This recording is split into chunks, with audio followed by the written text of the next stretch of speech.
We are live. Okay.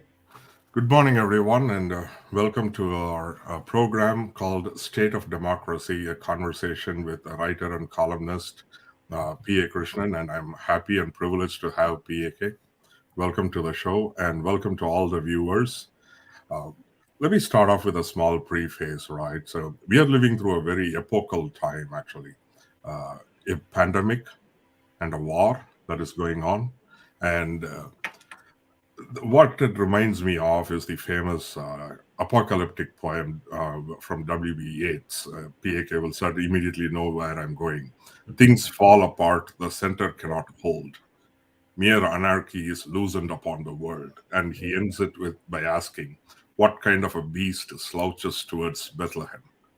Uh, it's called the second coming, right? So mere anarchy is loosed upon the world. So throughout the world today, democracy is under assault from within and without.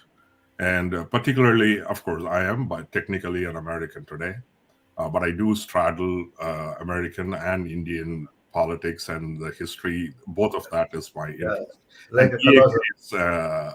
PAK, on the other hand, is an Indian citizen, but he has a great interest with global history and the global happenings. And he happens to be in America now. And America is the oldest living republic today, going back to more than 200 years. And India is the largest democracy and an emerging power. So these two democracies are of great importance to history and in general to what is happening in the world. So, what are the challenges from within these democracies? America has got huge challenges. India has its challenges. There are overlapping patterns, and there are situations unique to both countries also. So we can look at all of that, and then globally we see the rise of right wing populism from France, Hungary, Poland. We see the rise of right wing politics and populism and challenging democratic norms and democratic institutions, the status of minorities. They're raising the question of what is democracy, what is liberal democracy, and how can we save it. And in the middle of all this, Russia, a totalitarian state, is at war with a democracy, with an electorate democracy, right? And every democracy is flawed. No democracy is perfect. Ukraine has its challenges. And in this context, let us look at what crystallized the moment that Vladimir Putin decided to invade Ukraine. And first, let's ask PAK what are the causes he thinks, in his opinion, for the Ukraine invasion. Why did Putin decide now? What crystallized the moment? And where does PAK thinks Putin may go next, or where will the war lead to next? And of course, I often joke with PAK that he has a Russian view, and he jokes with me that I take the Western view. So, in essence, this is a dialogue between a Russian perspective and a Western perspective, and we will leave it up to the viewers. We are not going to go at each other in any debate sort of manner. PAK is going to outline. I'll give him the stage first to outline what he thinks is happening. Where is the Western democracies? Why did Putin go to war? What is Putin expecting out of this? And what can we hope for Ukraine? With that preface, I'll yield the stage to you, PAK. Yeah, thank you, Aravindan. Yeah, today I am in Sunnyvale and it's a beautiful day today. But I wish the world was also as beautiful as the Sunnyvale is, but it's not. And my heart goes out to the ordinary people of Ukraine who are suffering on a terrible and a daily basis. As President Biden pointed out, we are indeed at an inflection point where things are changing diametrically opposite in the world. Now, yeah, you already given a preamble regarding where the democracies are heading. That topic, there's a big topic. That topic will take up later. Now we'll speak about the situation in Ukraine and why the world is facing this situation. As far as I am concerned, uh, I fully agree with the Russian Deputy President, Rai Medvedev, and he is not Rai Medvedev, is other Rai Medvedev, Hmm. Medvedev, who says Dmitry, I think. that Dmitry yeah, Medvedev. yeah, Dimitri, yeah, who says that the Western powers are suffering from a cosmic cretinism. Mhm. I fully agree with him. I fully agree with him because the Western powers, unfortunately, doesn't have leaders of eminence and intellect today. In fact, I don't like Reagan one bit. I don't like Margaret Thatcher one bit. I don't like Henry Kissinger one bit. But Mhm. I salute, to their acumen and the way they tackle things during the heady days of the later part of the 20th century. Mhm. Now, the leadership in the West is groping in the dark. It has taken some decisions, some serious decisions, and they know that those decisions are not right, and they don't know how to retract. In fact, what I'll go away. No, we should remember that I am not the only one who is taking this the Russian line. It's not a Russian line. The sane line. Pope Francis has said very clearly that there's no need for the West to bark at the doors of Russia. This is what he said very, very clearly. So this need not have happened, but this has happened. But why this has happened? That we'll have to go to that. I will give you. I will not take much of your time, but I will give you a lowdown on history. So as far as Russia is concerned, for the last 200 years, more than 200, from the days of Napoleon's invasion of Russia, that is that happened in the early years of the 19th century. It has a terror of Russia being getting encircled, and Russia is aware that all invasions of Russia took place through Ukraine. So Ukraine was very very important to Russia, and even today it is very important to Russia. If you look at the the geography of Ukraine, it's like it looks like a feast. Okay, and on the western side, if you see the cities like Lviv and other places, they have more Polish speaking Ukrainians, and their culture is much more Polish than Ukrainian. Okay. Then if you move this side, move towards this side, you have the core Ukrainian. Then if you move towards the east, okay, that is Kharkiv and above, you have majority of the people are speaking Russian. And if you go to the easternmost region, the Donbass region, and down south, you have almost 100% Russian speaking people. The same holds good in the southern portion, also up to Odessa. You have majority of the people who speak Russian in Ukraine, and it is very it's also known. It is also a known fact that more than 80% of the people that was before 2014. More than 80% of, I think it's 80%. I may be wrong the percentage, but yeah, overwhelming majority of people were speaking Russian in their homes. So the Russian language was there with Ukraine for all these years. The what happened was during so the connection between Russia and Ukraine has been there all these years. However much the present Ukrainian government wishes it to go away. It is very much there. It is like it's like India and Tamil Nadu. You can I'll give another, of course. It's not the same, but Mhm. I'll give you a simple comparison. It's like India and Tamil. However, Tamil Nadu wish India to go away, it will not go away. It will be there with Tamil Nadu. Okay, that the same is the case with Ukraine.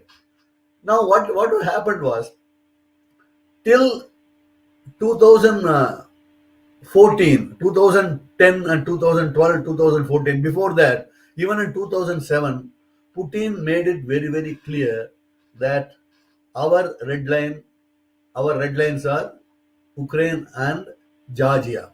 They said you can have your NATO till every country can join NATO, no problem.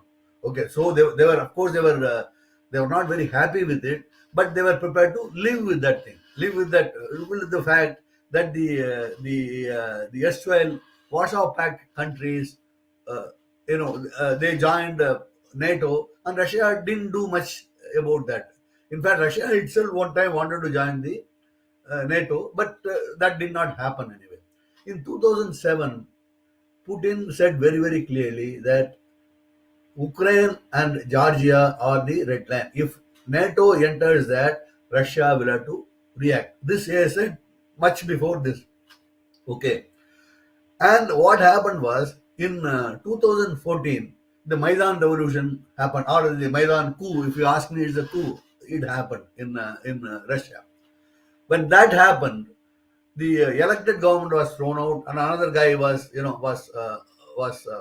foisted there on Ukraine at that time.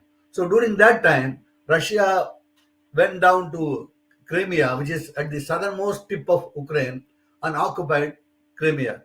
Crimea is 100% Russian speaking place, and afterwards a referendum was held, and 98% people supported joining with Russia. This is what has happened about Crimea. No, even 2014 itself, the West started giving these sanctions.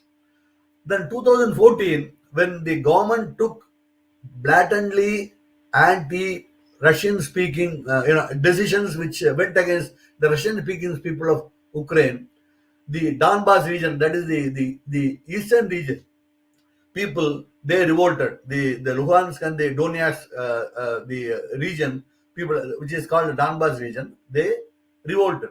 When they revolted, the Ukrainian army came into action, and the Russians, of course, from the other side, they were helping the Donbas rebels, and this fight went on.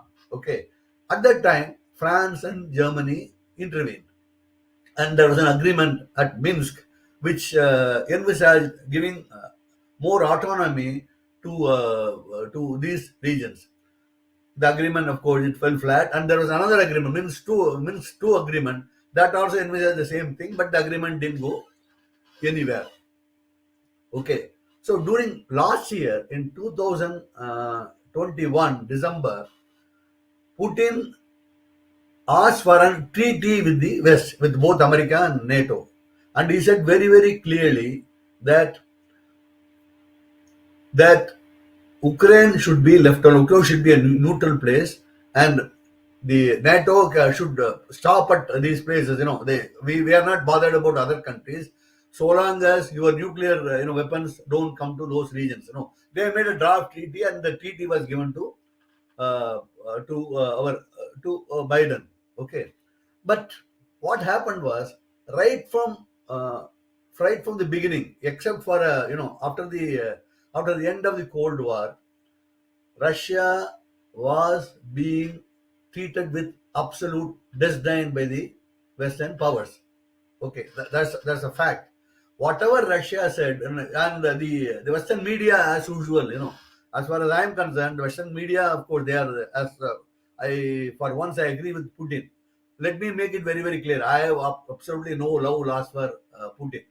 Absolutely no love lost for him. But when he says it's an empire of lies, and I have to agree with his words, the Western media and the Western powers have been lying to the world right from the days of the Second World War. So okay, so even now, when these things happen, the Western powers were treating Russia with total disdain, and they thought that Russia is not strong enough to oppose the power of the collective West. Okay, so they didn't bother at all. When Putin amassed his troops in Belarusia and other places, they realized that something is wrong. By the time it was too late. In fact, if you notice, Zelensky was trying to calm things down, but the Western powers, especially the idiot called Boris, sorry, I should not use the word, sorry, the Boris, Johnson, the guy, and other, they were sabotaging all this way, and they forced Zelensky into this unenviable situation. So Russia said very, very clearly, when the agreement was not there, the Donbass region and the Luhansk and the Donetsk, the militia, the people, they said that they want to be independent, and Russia recognized them, and they entered into a treaty with Russia. So on behalf of them, Russia invaded Ukraine. It's a fiction, I agree, it's a legal fiction, but this fiction will stand in law.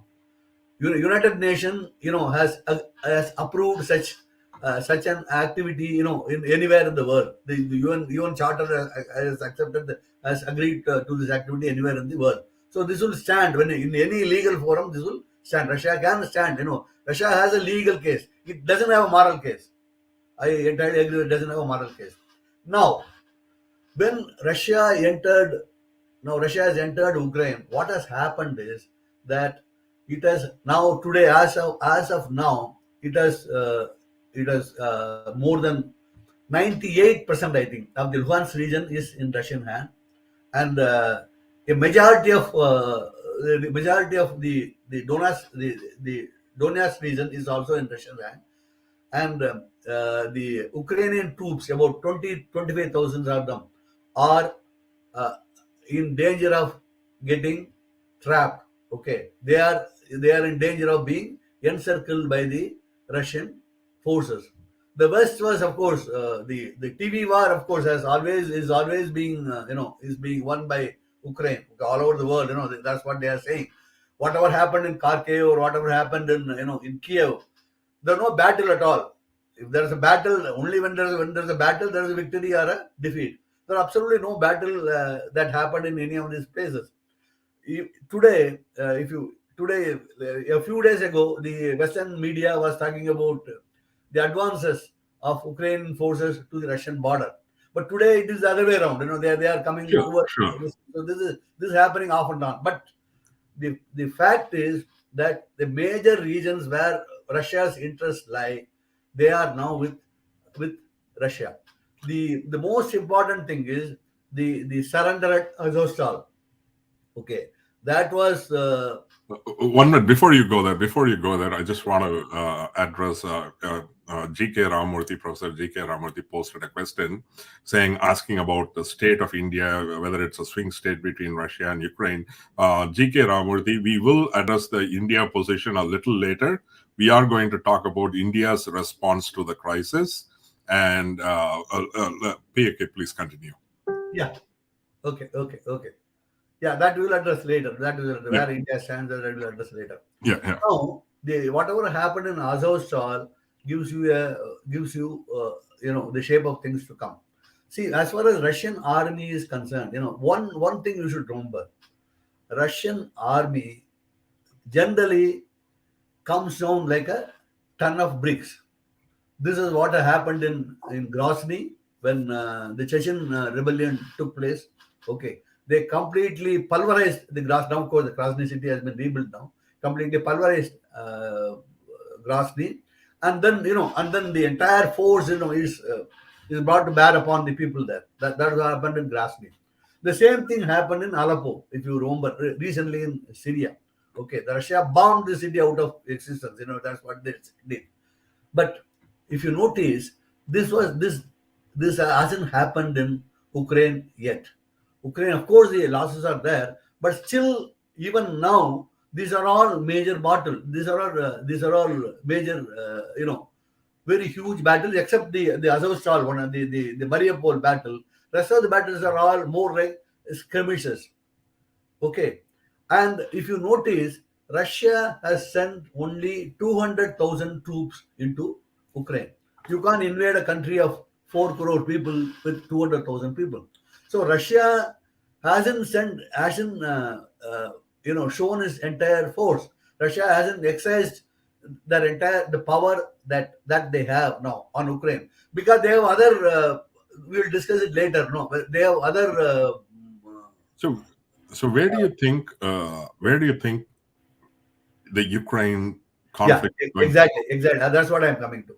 So now what is happening is even the West is now realizing that there is a need for a ceasefire now. That was why the our friend Austin, he called Shoigu, the Russian foreign minister, and spoke to him and asked for a ceasefire. And the chief of staff of Russia and the U.S. Army called the Russian, the chief of staff and asked for, they discussed these things. So the world realizes that a ceasefire is required now. But when a ceasefire to come, yesterday, yesterday or day before yesterday, have you read the New York Times? I'm sure you have read the New York Times editorial on this issue. The New York Times very clearly says that territorial concessions have to be made to Russia for Ukraine to get out of this unenviable situation. This is what is, this is what is required now. What that concession will be and how that will operate. But I will tell you what Russia actually, will do. Russia will occupy the entire Donbas region, and now they are only they are going in the south. They will over a period of time, they will go and capture Odessa, the other side. So this side they have Sevastopol, and the southern end, the Black Sea.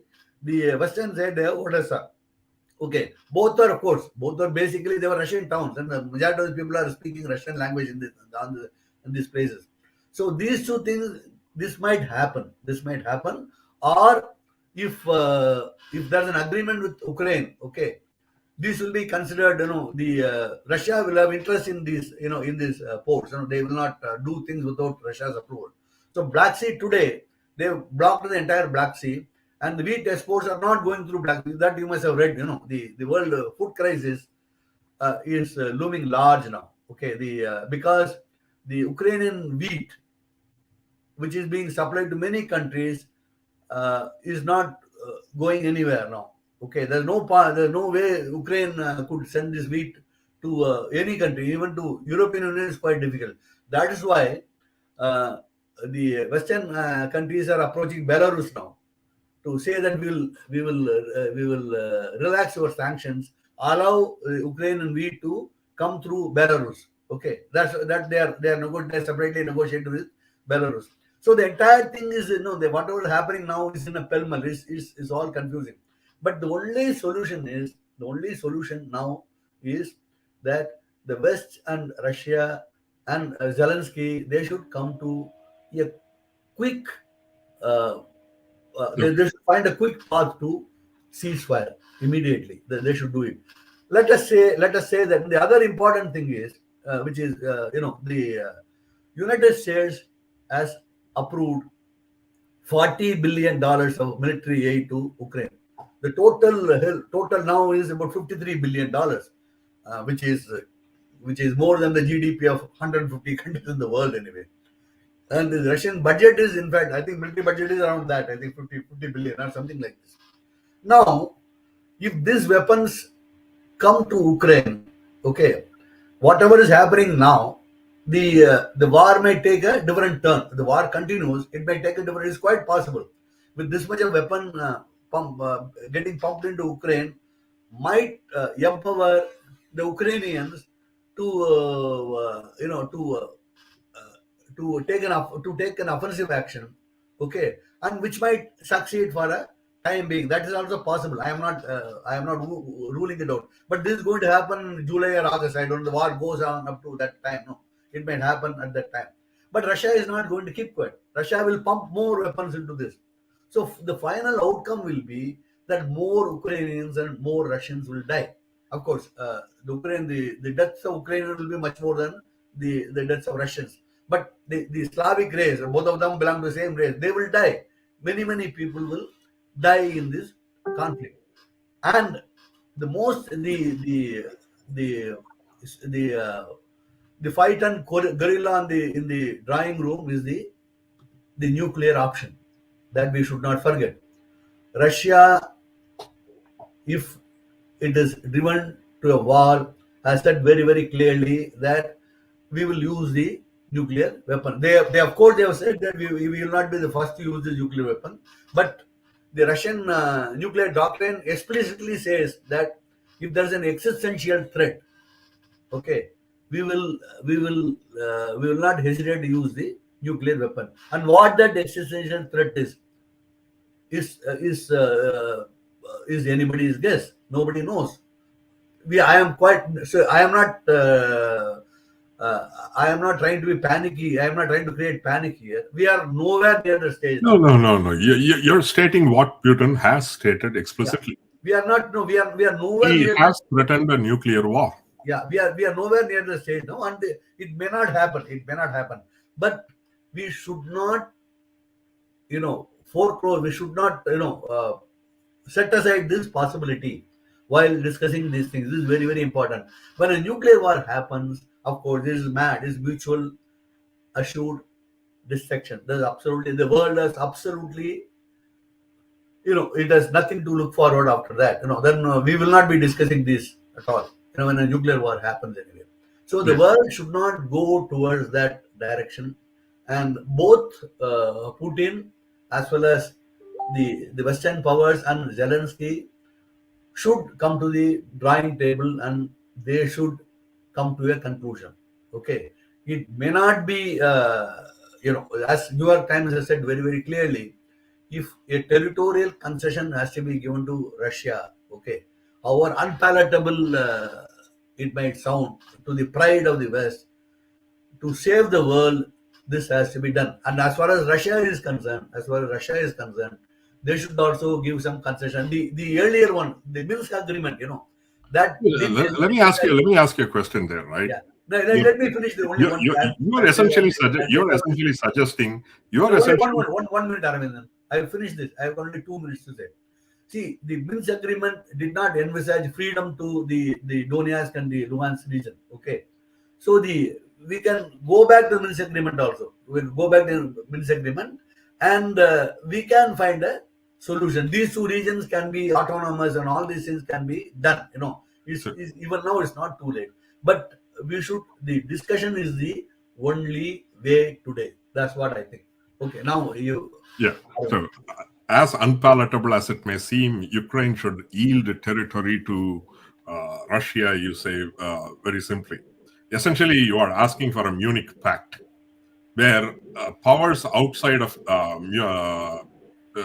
Czechoslovakia and others decide, okay, you can have this piece. It's almost like if somebody were to say, as unpalatable as it may seem to the pride of India, India should give up Kashmir.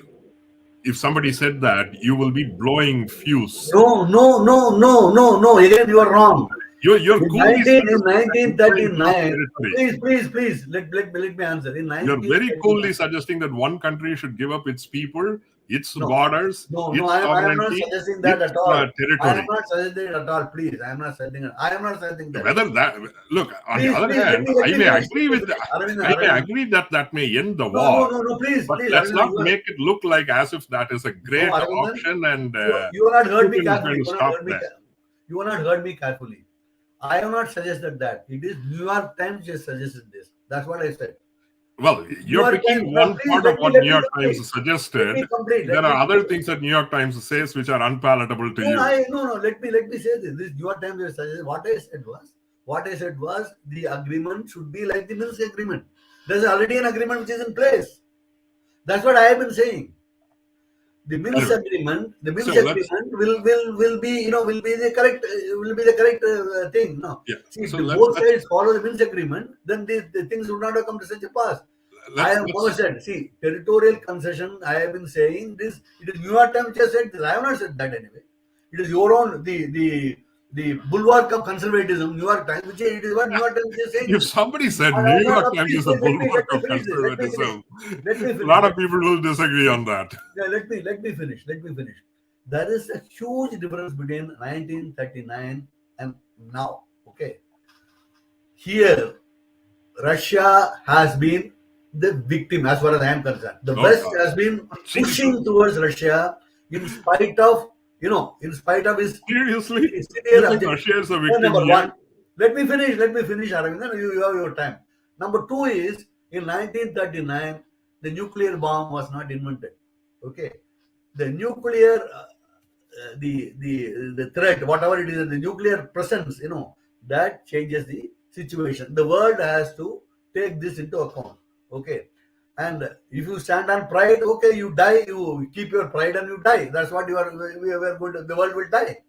The world's pride will be intact. The Western, not the world's pride. The Western country's pride will be intact, and the world will die. And moreover, another important thing which I have forgotten, which Russia says again and again now, is that the Western powers approach this from a purely, in a in a in a in a racist point of view. That's what they say. The Slavs are not, the whatever General Patton said. The General Patton, in the Second World War, he said that they're subhuman beings. The Russians are not, they are not human beings. That's what he said. I don't mind killing them.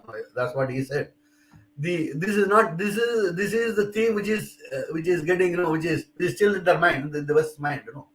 The Russians are, is of they are undimensional. They're subhuman beings.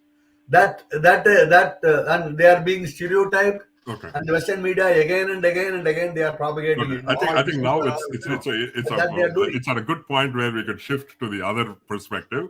Just as I gave you like half an hour, I don't mean to take full half an hour though, but I want to go through a few points. Let's start with this claim that the US looks down upon Russia and Russian people. Nothing could be farther from the truth. And let's also not take it so easily on the Russians. Their views about the Tartars and others can be equally racist too. Yes, So yes. let's not. And just for the sake of the viewers, right? Not many people may know this, and you certainly know this, right? The Russian Revolution could have been snuffed out at the very birth of Soviet Russia. Russia went through the largest famine it had at that point, and it was the US effort that stemmed that famine tide. The largest human rescue effort was launched by the United States to save Russian lives. Millions of Russian lives were saved by Herbert Hoover's feeding of Soviet Russia. And Herbert Hoover famously said, "I don't care if they are communists. Women and children are dying. I'm going." And they oversaw the largest relief effort at that point, and that saved Russian lives, and it saved Russian communism. To be more, He didn't save Russian communism. Of course, he saved Russian lives. And yeah, we need more Herbert Hoover. That's what I'm almost saying. Fred, I gave you the full half an hour. Just give me my time. Okay. Okay. I'll keep quiet. I'll answer If the later. famine had gotten worse, God knows what would have happened to the regime at that point, which is why I say that. Okay. And then for a long time, United States kept supplying Soviet Russia with grain. This is a fact. Soviet Russia till the end could not feed itself. And this is the point that Reagan makes in his legendary Berlin speech. Here is a regime that could never feed itself. Communism. And then he made that point in the Berlin speech in front of the Brandenburg Gate. And the second point is now taking a leap over to 1991. Let me see here. I think mute you. Take a leap over to 1991 when Soviet Union was crumbling. All right. The call comes to United States administration officials in the then George H.W. Bush regime were called on, and in the midst of a recession, the U.S. does what is called the Nunn-Lugar Pact. It's called the Nunn-Lugar Bill. The United States puts billions of dollars into Soviet Russia, which is crumbling, to secure the nuclear stockpile. And not only and this is not just, obviously it is in the interest of the security of the world. It is not just a milk of kindness or love or fresh air. There is mutual interest, there is self-interest. But if those nuclear stockpile had gone to the nuclear black market, it would have been a security threat for India also. And this is where the United States stepped in. And what kind of a state was Soviet Russia in? There's a wonderful book by David Hoffman, The Dead Hand, which details a lot of this. Soviet scientists were actually emailing or communicating with their counterparts elsewhere saying, we are down to the last sack of potatoes. There was famine. There was bitterness. People were without a job. These nuclear scientists were looking for a job. And in the midst of this, the US stepped into Soviet Russia. Soviet trains, which were like, just blocks of wood and rickety vans, were transporting nuclear warheads. These trains were then transported to Virginia, retrofitted to be safe enough to transport nuclear warheads, and then shipped back to Soviet Russia, then securing the anthrax stockpile that Russia had. So, at so many points, the US has shown a humanitarian reach into Soviet Russia that is rarely acknowledged, particularly by communists. And some of these things Indians, in a large manner, don't know about. So there is some level of ignorance also. And one minute. I think you're about to say something. Yes. Yeah. See, the thing is, if you remember, I said very, very clearly that the present day leadership doesn't have the acumen of the leadership of 1980 or 1990. I don't want to go into Again, yeah, we please are saying that let me look. Now you're saying this in 2022. Okay, yeah. back in the days, Reagan was called a devil.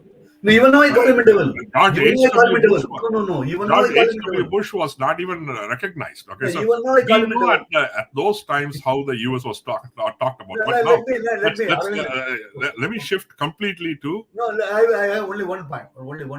Now, if you give me time, I have only one point. If you want to discuss the history of Soviet Union till this collapse, that's a different. Yes, which is why I made it a quick point, because you raised So the base issue. I've got lots of other things today, but it will be a waste of time as far as Yeah, the issue good. is not. Now shifting to the Ukraine topic. Let me shift to the Ukraine topic completely. We are talking about the present. Okay. Which is what you finished, right? So first, let's start with why. So NATO expansionism is often cited, that the expansion of NATO and adding NATO into like Ukraine becoming a possible NATO member was the last straw on the camel's back, and that it was a threat to Russian interest. This point has been articulated, including by Americans like Noam Chomsky and more famously by John Mearsheimer.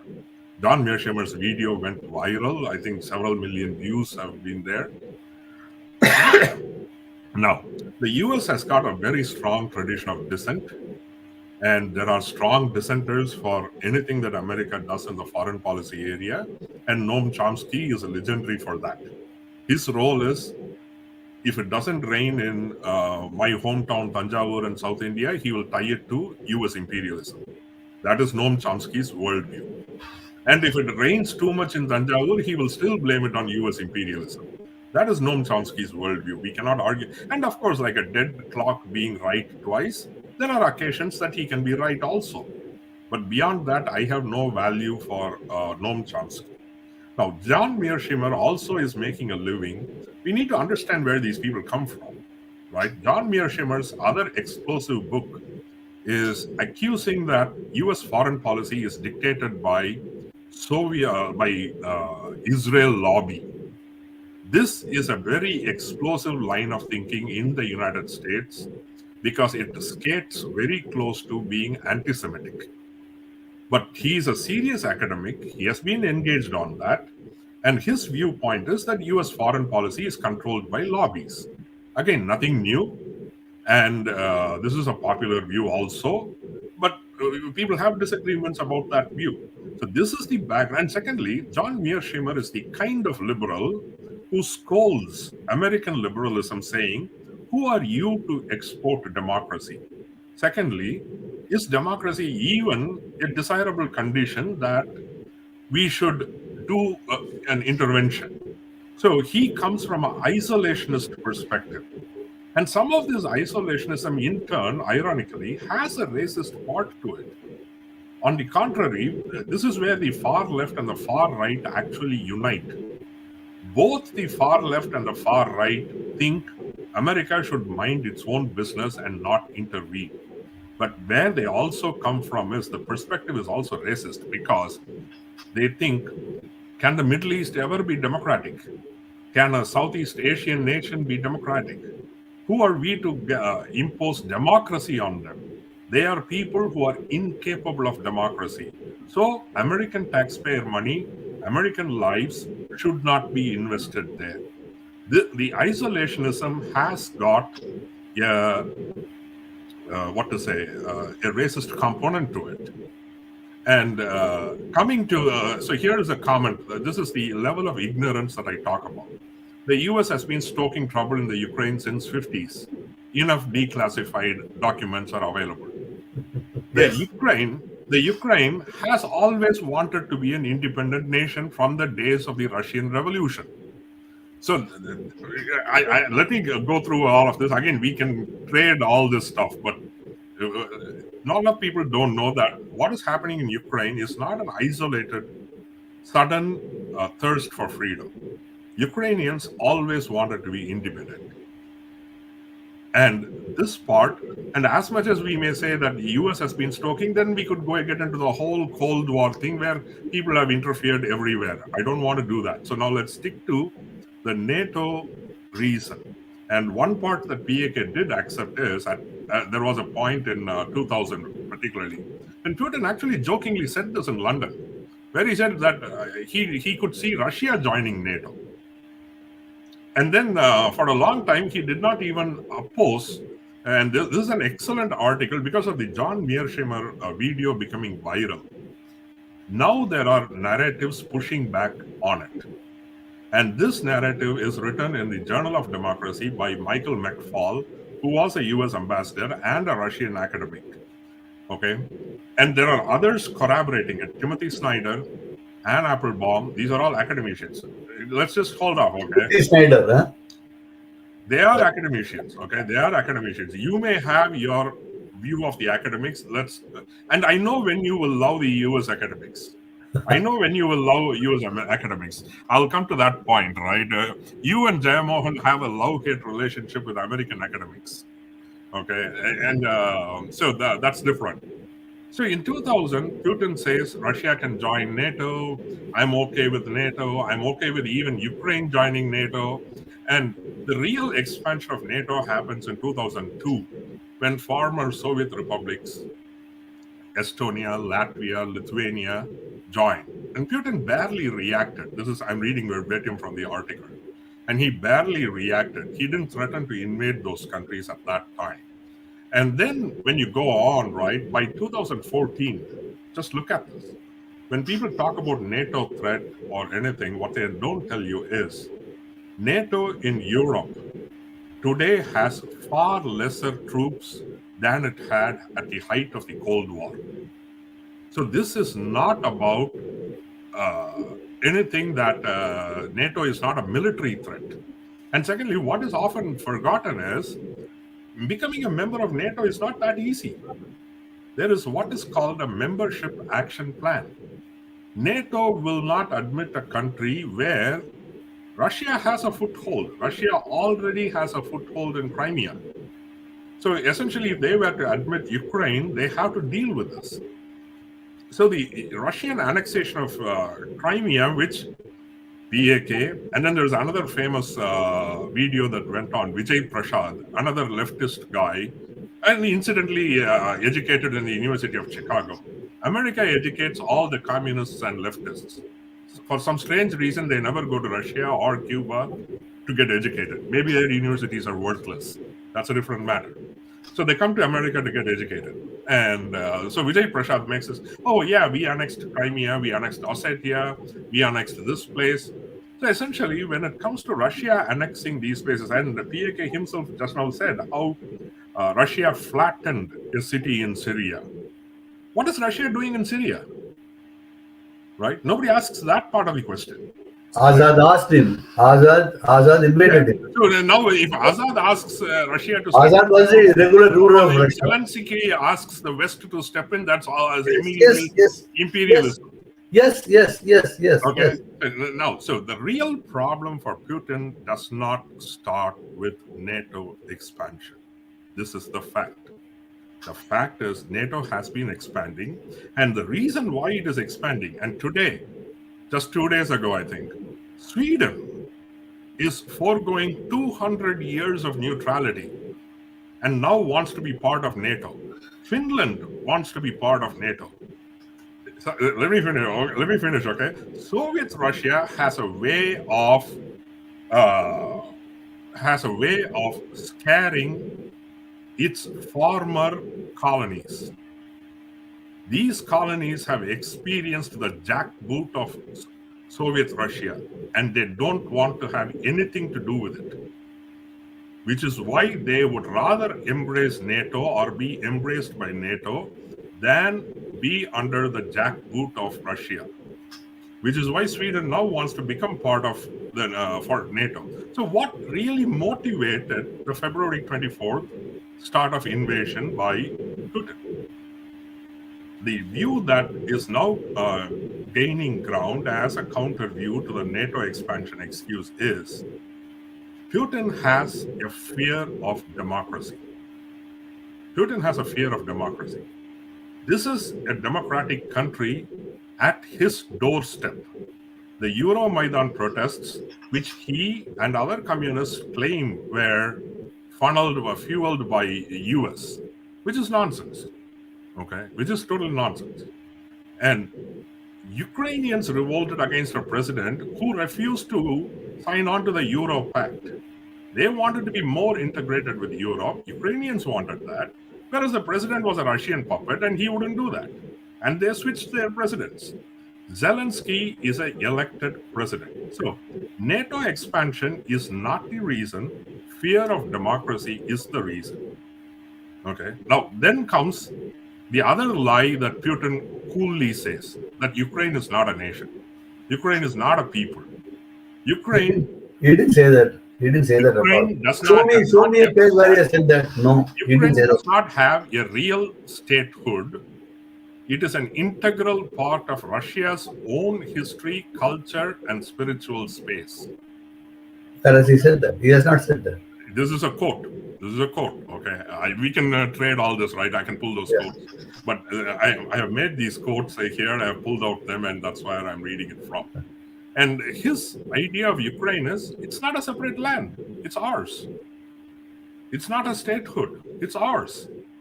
And therefore, in his mind, as he's propagating, Ukraine does not deserve to be a separate sovereign state. Whereas that is a deliberate whitewashing of Ukraine's long history of wanting to be a separate country. Now, then comes this whole thing about the Crimean referendum. The Crimean referendum is not accepted by anybody. It is almost like if India conducted a referendum today in Kashmir, who would think that it was fair? It's that case. It's even worse than that. When the UN has said India should conduct a referendum. Yeah, but what I'm saying is, if UN will consider it fair, in fact. But if India were to conduct a referendum today in Kashmir, how many do you think will even buy into that? Yeah, but quite a few people will buy into that. And the Crimean thing is there. So that is his second lie. So first lie is about NATO expansionism. Fear of democracy is the real reason.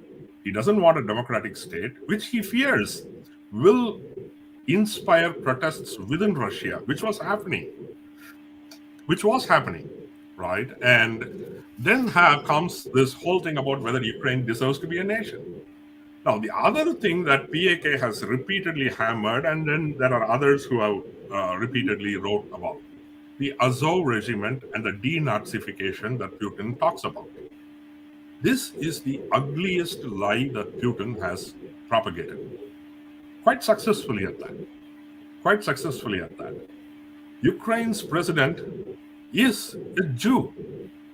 Does So what? Ukraine, I'll finish. Okay. Yes, I'll give it to you. You wrote a lot about Azov, and then there are other friends who keep harping on Azov as a fascist, neo-Nazi regiment, and that this is what is part of the Ukraine army.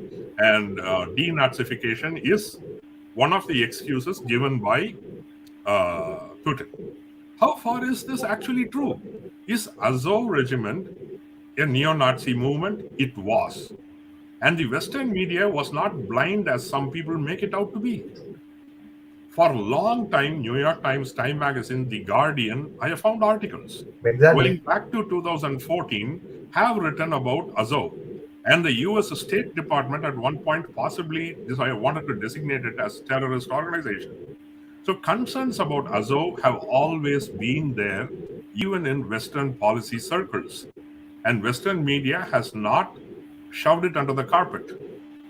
Now, go back to what Churchill said when Stalin joins the alliance against Nazis. Was Churchill a paragon of virtue at that time? Was Churchill a paragon of virtue at that time? Not even FDR was, right? And what did Churchill say? You know that quotation better than me. I will shake hands with the Saturn. No, I will make a, if Saturn invades hell, I will make a Favorable recommendation to him. Comments. That's what he said. Ukrainians today are fighting with their back against the wall against an erstwhile superpower.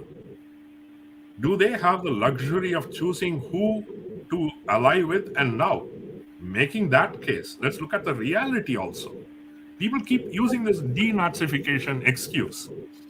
And Azov, the Azov regiment, in reality, is less than 5% of the Ukrainian army. Oh, This yes. is the fact.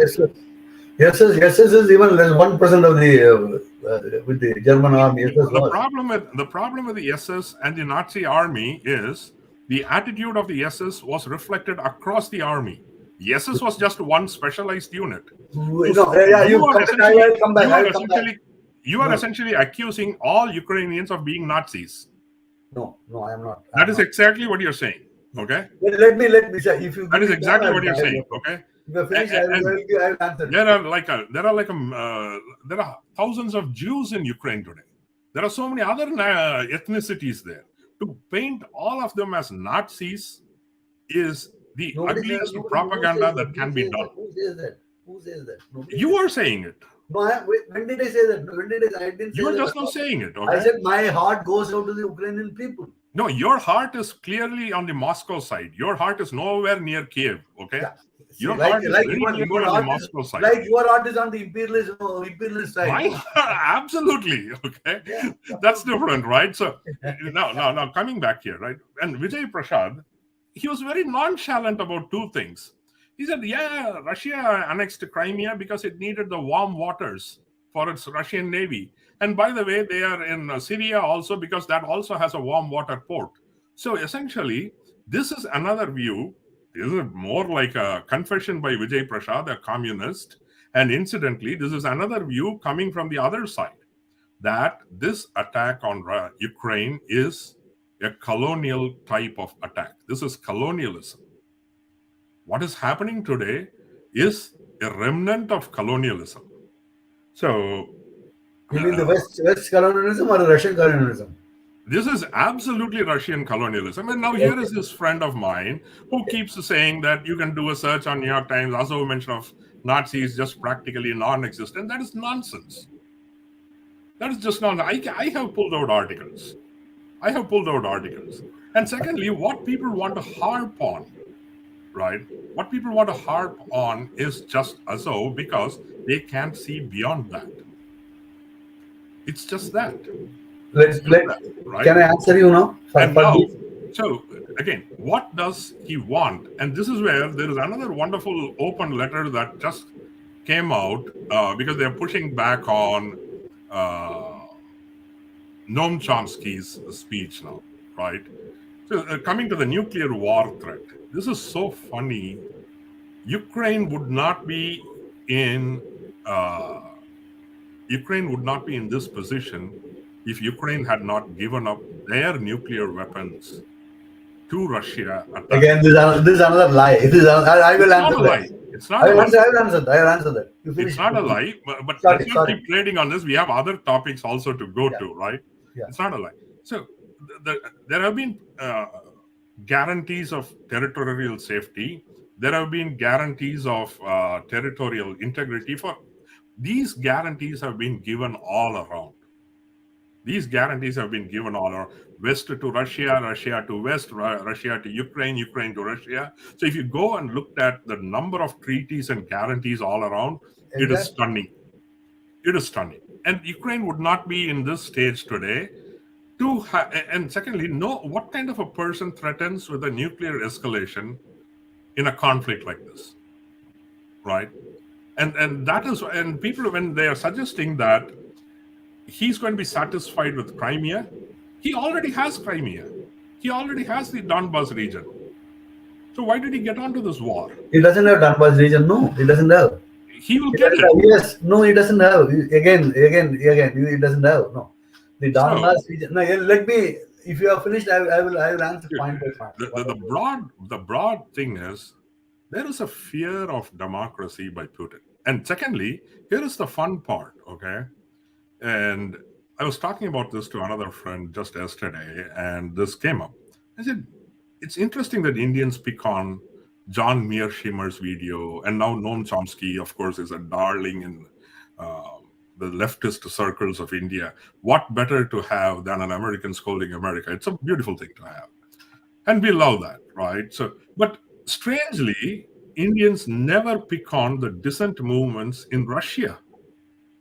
There are dissidents in Russia who, under the threat of their lives, are carrying on a dissident campaign. Alexei Navalny's name, I have never heard about Alexei Navalny's name from any Indian whatsoever. Have I ever heard about Garry Kasparov? Yeah, everyone knows about Garry Kasparov, and he's a stooge of Western imperialism. Exactly. So that is your opinion. So if I were to say that Noam Chomsky is a stooge of Putin, yes, that's what you were saying. You said already. No, I just don't disagree. I just don't agree with this criticism. I'm not calling him a paid stooge of communism, which is why, see, immediately you're moving to, and remember, dissent in Noam Chomsky dissenting against American regime. He is still a venerated professor in the most famous university in America. He is roaming freely. He gives interviews freely. Tomorrow, when he dies, he is pretty old, so he could die at any time. I can predict that there will be a lot of obituaries mourning the passing of the greatest linguistic genius the world has ever known. But right? These are not the issues, Aravindan. No. On the other hand, let's not forget the number of journalists. Let's not forget the number of journalists who have been poisoned and killed by the Putin regime. Again, that is the Western story. These are not Western stories, okay? I know you love to whitewash even Joseph Stalin, right? The only thing that I'm yet to hear from you is that the only thing that I'm yet to hear from you is Bukharin shot himself, okay? The day you say Bukharin shot himself and Lara just went off to Siberia because she loved being in Siberia. Thing is, the only country which nuclear bombed the world is America, United States. You know? That's nothing to do with the discussion under the thing. Okay.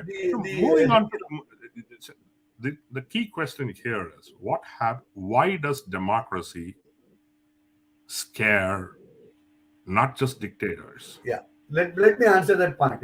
That's your point. Please give me now that you answered. Now, it's really funny that Ukraine is being called a democracy. As far as Zelensky is concerned, if you recollect, Zelensky won the election on the promise that he will bring peace. He will negotiate with Russia and bring peace. What happened immediately, which is, of course, is there in all the Western journals, the right-wing nationalists, is not only Azov Battalion, the other right-wing nationalists, they called him, and there's an open interview that if Zelensky, hobnobs with Russia, you will be hanged in public. That's what they said. Okay. Zelensky is a prisoner in the hands of Ukrainian nationalists. Now, as far as Ukrainian nationalism is concerned, Ukrainian nationalism has been there, of course, from 1920. And it started, collaboration with the Nazis, the Bandera type of persons is well known to be repeated now. And incidentally, you have a statue of Bandera in the city of Liver even now, no? And who killed a number of Jews. The West doesn't bother about that. As far as Azov battalion is concerned, the Azov battalion, it may be, the number might be very less, okay? But in 2014, if you recollect, 2014 or 2015, if you recollect, when United States allocated funds to Ukraine, it specifically excluded the Azov battalion. They said the money, the weapons should not go to these guys. Okay. Suddenly, the next year, this was removed because they become useful to the West. So the West doesn't, of course, the West doesn't support democracy. The West supports its own interests. And Ukraine, if you call Ukraine a democracy, then Saudi Arabia is also a democracy. Ukraine is That certainly is not a nonsense. That is for a nonsense. simple reason. Now, By your definition, I'll say India is not a democracy at all. maybe yes.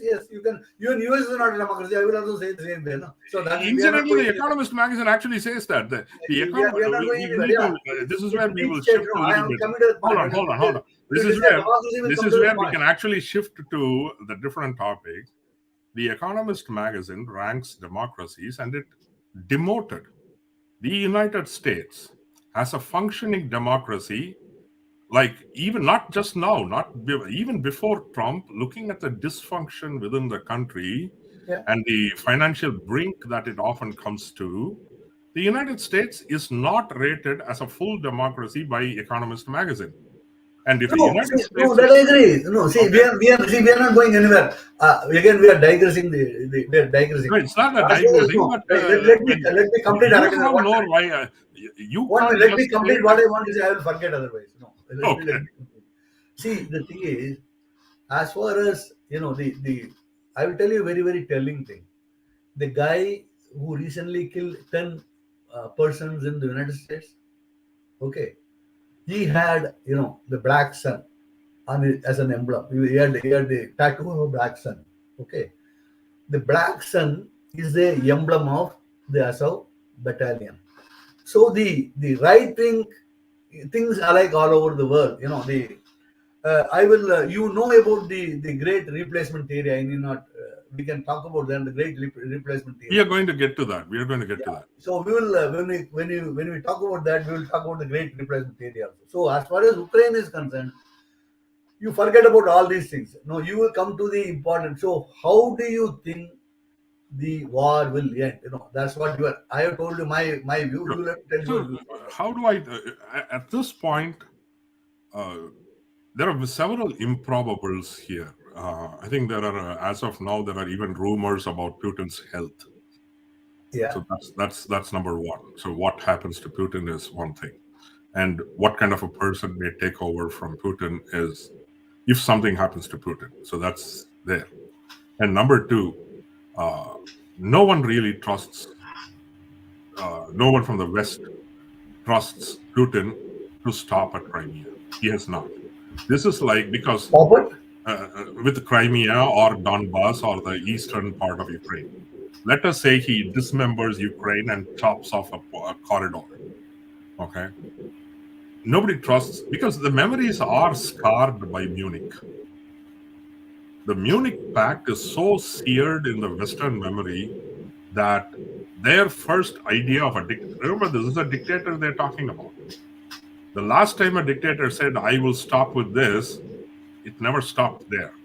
Yeah, the West has also not stopped it. The West has said we will stop at Germany, they never said that. They never said that. This is again, even Kissinger said that. You forget about even Kissinger has said this, He's the guy. That is still a debated one. That's a different thing. And secondly, a different thing. Expanding an alliance is different from annexing and colonizing places. You are playing fast and loose with interchangeable facts, okay? Expanding an alliance versus annexing a country are not one and the same. Okay, tomorrow Germany can walk out of NATO for all it wants. And Trump at one point, and remember, we had a US president who wanted to the thing is, Aravindan, many countries walked out of the Soviet Union, which is a fact. Why are you not, talking about that? See, Soviet Union was a big country and it disintegrated. It Yeah, it very disintegrated little was because left of it it. was So, never a so country that Russia was meant to be, was not right? able to hold all those countries. Because But those they were countries were model. put together under the force of gun. No, And which not is why more. at the first available instance, they walked out. Okay, so now we have argued over, yeah, and where it might end at this point, there are no guesses actually. Okay. There are absolutely no guesses. And everybody thinks that Putin may at some point stop it, particularly, as you put it, right, the unpalatable thing of dismembering Ukraine, and whether he will get away with it.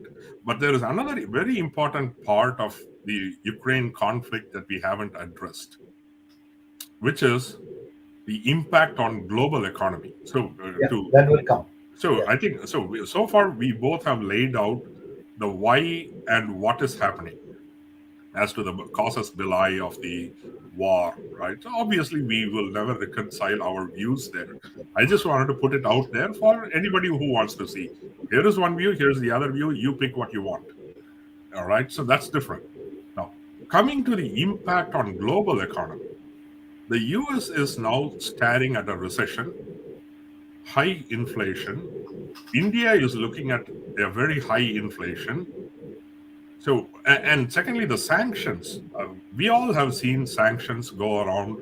At least I have seen for the past 30 years, since maybe the Pokhran conflict for over 20 years, at least, when US imposed sanctions on India, so on and so forth. And you probably have seen sanctions for a few more decades. But this time, I think it is very different because of the way the corporations exited out of Russia, partly due to sanctions, partly because investors wanted it. And here is the other part, right? So there is a very, very interesting article in New York Times with a graphical representation. British Petroleum lost close to $25 billion because of the exit from Russia. It is a cost to their bottom line. And nearly 1,000 companies have exited Russia now, including McDonald's, and so many other companies have exited Russia. There is actually an effort from Yale which is driving some of this also. But these companies have found it untenable to operate there. One, the war-like situation. Two, the sanctions. And three, investor pressure. And actually, investors. No, yeah, anyway, okay. Carry on. I will answer that. Carry Sure. on, please. And again, there are many reasons due to which the companies are exiting Russia, but they're exiting. The fact is, 1,000 companies have left Russia. This is a scorecard maintained by a person in Yale. And what is this impact going to be in the long run, right? Soviet Russia, if you go back to the Cold War time, it had a vibrant scientific industrial community. It was not a pushover, which is why they led in the space race and for a long time. And the inflection happens with the man on the moon moment. And which is when Western science outstrips Soviet science. And the Soviets were never able to catch up. Because at some point, a closed society, irrespective of the talent within the borders, will hit a brick wall. They cannot progress beyond that. And Gorbachev, famously, he came to Canada for some summit, and his ambassador or consular staff, what he showed Gorbachev was, look at this, and what you are showing was an iMac. And he said, we are so far behind. And that is when Gorbachev, who has been realizing for some time that Russia has fallen behind. So whether these companies leaving Russia can cause an economic catastrophe may not happen today, may not happen tomorrow. Russia will move in, Russian industries will move in to fill in some of the gaps. McDonald's was flipping burgers. Now a Russian company will be flipping burgers. But McDonald's was not doing just flipping burgers. And there is a flight of talent that is happening. IT engineers from Russia are leaving the country. There is a brain drain in Russia. Russia is not going to come out of this unscathed. Nobody says that will come out with unscathed. No, nobody Russia says that. is going to feel Yeah, quite the impact. This is so far. Now I'll give to PAK a few minutes, and then there is one other point from globalization that we have to look at. yeah, Yes, sir. yeah. See, the thing is, someone has said the word misery was invented by Russians. Okay, so the Russians have a very high threshold of suffering. Okay, and they have suffered. They have suffered. If you see the history of uh, the late 19th century and the 20th century, the suffering Russia underwent, has no parallels in the history of the world. Okay, you may say that it is due to Stalin. I may say that it may be due to West. That's a different issue. The fact is that the ordinary Russian people suffered, and the capacity for suffering is almost unlimited. So all these sanctions, yes, the companies which the companies leaving Russia will certainly have an impact on Russia. But the Russians have been planning for this eventuality quite some time now. They have been planning from 2000 onwards. Okay, right from the day Putin entered Russia. So Russia will suffer, but the Russians think, the Russian government, even the Russian people today, they think that they will come out of this, not unscathed. They will come out of it bloodied, but still intact. That's what they think. Russian, they may be wrong, but they clearly think that way. One thing you cannot, even the West cannot, hide is that today, as of now, it may change. As of now, Putin has the highest support of the Russian people today. The Russian people, more than 90% of the Russian people support Putin. He is the Western, press which says that it is not me who is saying that anyway. So the Russian people are today with Putin and his government. So even if Putin is, in fact, there's one thing. It may sound strange to you. The Russian military and the Russian foreign minister like Lavrov and Medvedev and all others, there are several hawks. They think that Putin is moving very slowly, on Ukraine. Putin is not doing what should be done in Ukraine. Putin is soft. That's what these guys are saying. This is a very big school in Russia. There is a very very big. So if Putin goes away, this team might take over. Okay, this team might take over. So one never knows what is going to happen in Russia. But I am not sure that a leadership will, come to power in Russia, which will speak the language of the West. I don't think. I That don't is think not going to happen. That is not a possible way that's to not going to happen, right? happen. So, If Putin goes away, the leadership which will take over from him will be even harsher. May could be, even be harsher could than be, Putin. One never knows. One never knows. could Yeah, be. this is And what I want to say.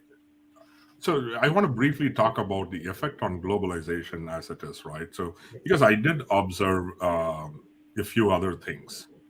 So, for example, Soviet Russia is now no longer on the what we call the SWIFT platform of banking transactions. Now, if I like say if I wanted to send money to my friend in India, I have to use the SWIFT code. Everyone who now uses banking will know this, right? You send your SWIFT code, and SWIFT code is used to transfer money. And it has been very neutral, politically neutral, because these institutions, multilateral global institutions, are built on the fact that they will not be swayed by politics of the moment, which is why you have so many countries with many agendas, each doing their own thing stuff. Everybody is not a gentle. Somebody may be doing unsavory inside the country, but these institutions are supposed to be strictly apolitical, not get drawn into anything political. Whereas now Russia is off the SWIFT platform, Who did that? which was a big deal. Who brought in politics into this? No, this is Not not. Russia. It's not Russia, certainly. It was the West. Okay, this was Yeah, part of the West. sanction because Yeah. we So it's the wanted to West show people, which brought in see what politics into this. But before you start having a very smug satisfaction on that, remember it was George Bush's Patriot Act which actually helped India fight terrorism in Kashmir. Terrorist funding was cut off from. No, see, we are talking of Russia. We are not coming to I'm India. just India, trying that before you have that satisfaction. People, no, so no. here, See, the thing is, Swift was, so used for let me political purposes by the West. understood. So American companies sit at the crossroads of global commerce. So there are things that America can do, can afford to do. All right, which is the debate that will happen now going forward. Now, will Russia and China come up with alternate institutions, alternate banking framework? And will that rival the West? And now, when that happens, when you have two financial frameworks, terrorists can move between one another. Yeah, of course, it can be done. Right. Yeah. So, whether this will be good in the long run, even for the West, is a question to be answered. Yes, I agree with you. Okay. So, I agree with you. for example, I totally agree with you. This part, the impact to globalization, and now when there is a global financial firm, many of them are American, some of them are British, some are German. Now, when they want to open shop in a country like India, for example, now India may look at it and say, wait a minute, if I allow you and if I allow my transactions to be a part of this, now you could use it to squeeze me when you don't like me. Exactly.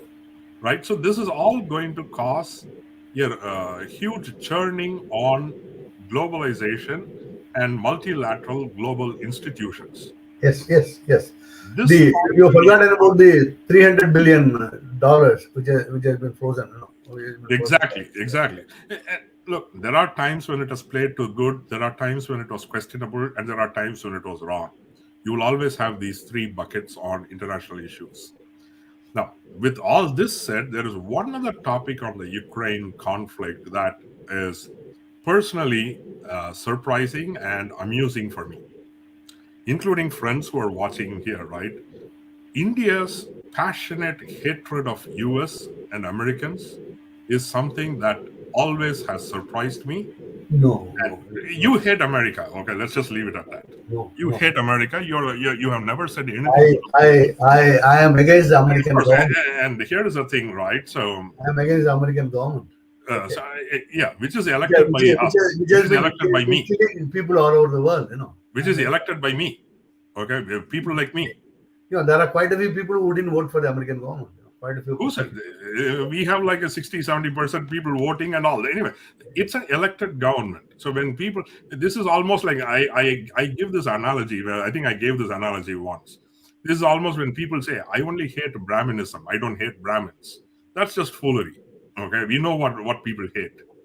Okay, when people say I hate American government and not Americans, that's false. The same way I can say that you can hate Russia. It doesn't lead to anywhere. You can say that I hate, you hate Russia, you hate, Again, if it's a democracy, then I might have a different point. I'll come to India for that matter. Yeah, I would say that you hate India.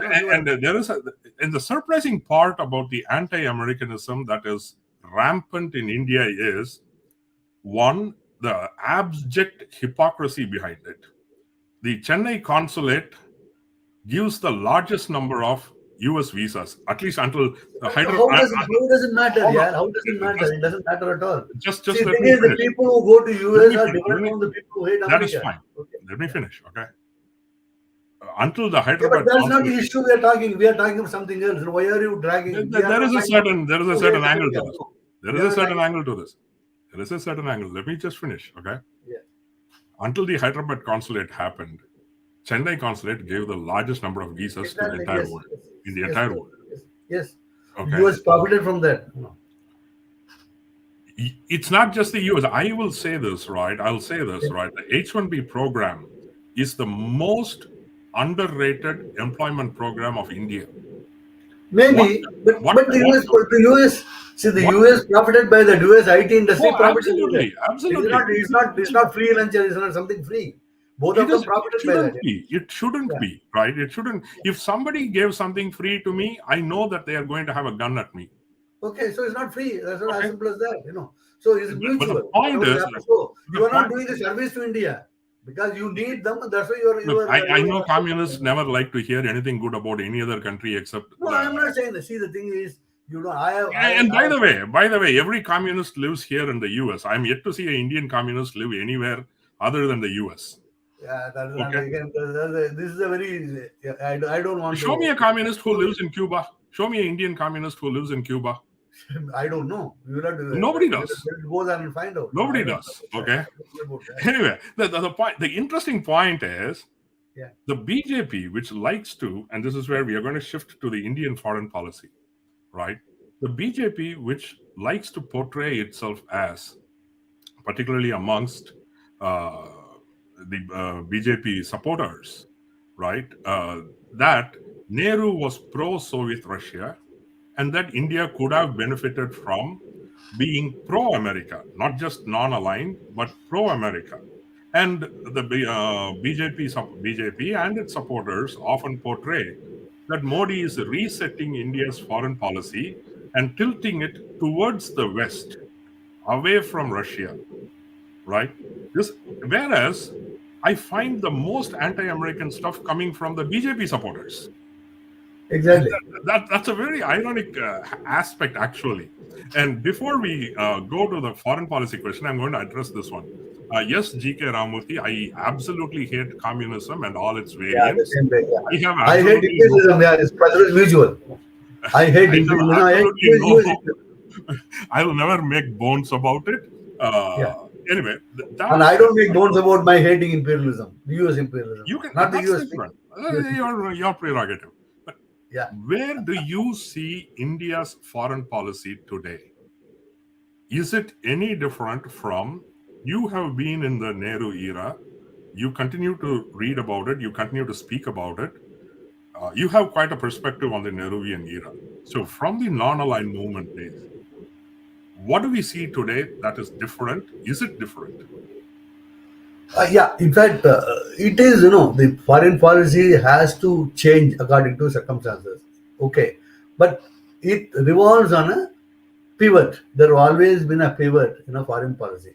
It is the case with the US. It is the case with the US, and it should have been the case with even Russia. If you see, it it it went away from that, from a core, then again it's come back now.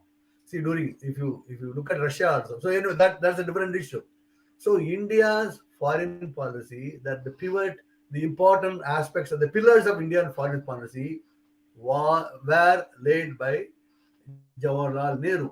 Whatever Modi builds now, whatever Modi is trying to build now, is built on those pillars. They were solid pillars.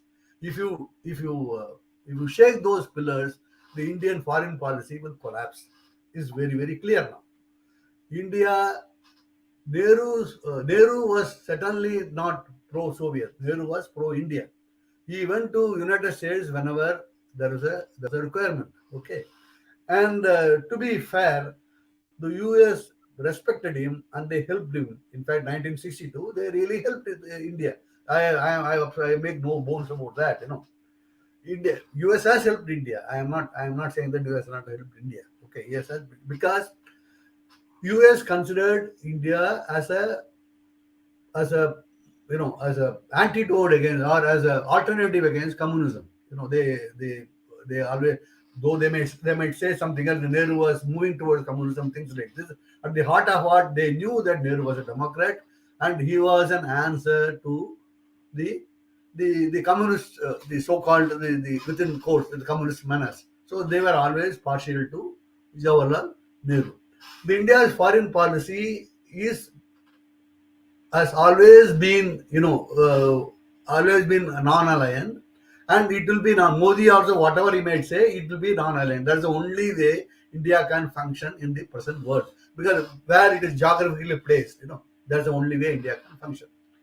And as far as Russia is concerned, India has no other option except to be friendly with Russia. India cannot afford to take the Western stand on Russia today, at least today. It may change after some time. For a short period, it may change, but again, it'll come back. That's what I think.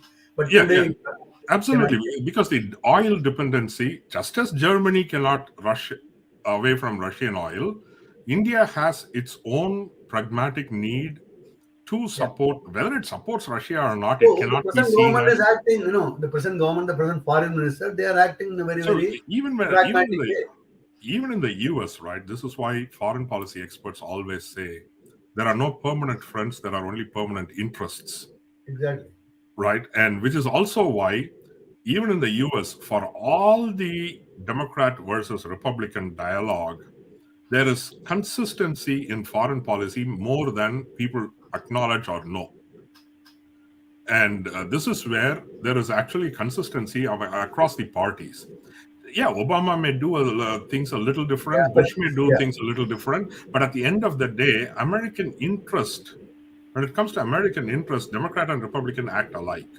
So foreign policy has a continuation, which is why Jaishankar and Modi today are talking in Nehruvian terms. Though they may not realize it, they may not want to accept no, it. no, no. They realize it, but they don't want to acknowledge it. No, they don't They want to don't want acknowledge to acknowledge. And it. for all that we think about, Nehru had two parts to his foreign policy. One was certainly he was idealistic.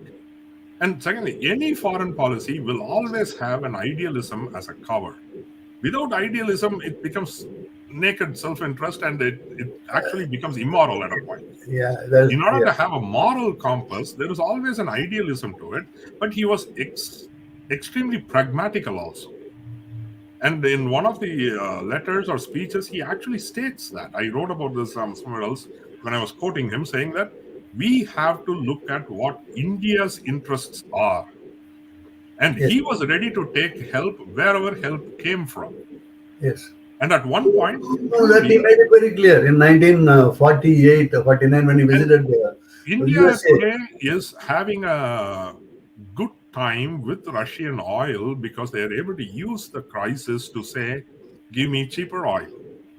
Because particularly with inflation raging, India has to have cheaper oil. Yeah, And they are, whether they will condemn Russia or not is actually secondary, and that doesn't bother me too much. With that, drawing a curtain on Russia and Ukraine and all, let's shift to the democracies of US and India particularly. I'll start off with US and then you could go on with India, right? So the challenges for the US democracy from within. Now let's talk about whether these democracies are safe and what are the challenges from within our democracies. The challenges from within the US democracy is probably the most surprising. On January 6th, 2021, the US Capitol Hill saw that it was being attacked when a simple constitutional duty was being carried out. A simple constitutional duty of counting the electoral votes was done, and fanatics, thugs, murderers, egged on by a sitting US president, attacked the seat of American government, American democracy, seeking to overturn an electoral result. If this had happened in any other country, the American press would have called it banana democracy. They were, and this was atrocious. And not only that, uh, before India's first election in 1951, Nehru wrote in a letter to the chief ministers, and he was talking about the upcoming election, and he said, accepting electoral defeat is an important part of democracy. Loss of election, accepting that, peaceful transfer of power. After the Bush Gore fracas in 2000, Time magazine editorial said that. At the end of the day, Al Gore bowed down to the Supreme Court. He removed himself. And even when they were counting the electoral votes, Al Gore, as a sitting vice president who could have played mischief, he was the absolute gentleman in that. He refused to entertain anything else that would be disruptive to the constitutional process. And the handover to George Bush happened, and Clinton saw to it that there was no gap. So at that point, Time magazine wrote the fact that we don't have tanks in the streets of Washington, D.C. is a sign of our mature democracy.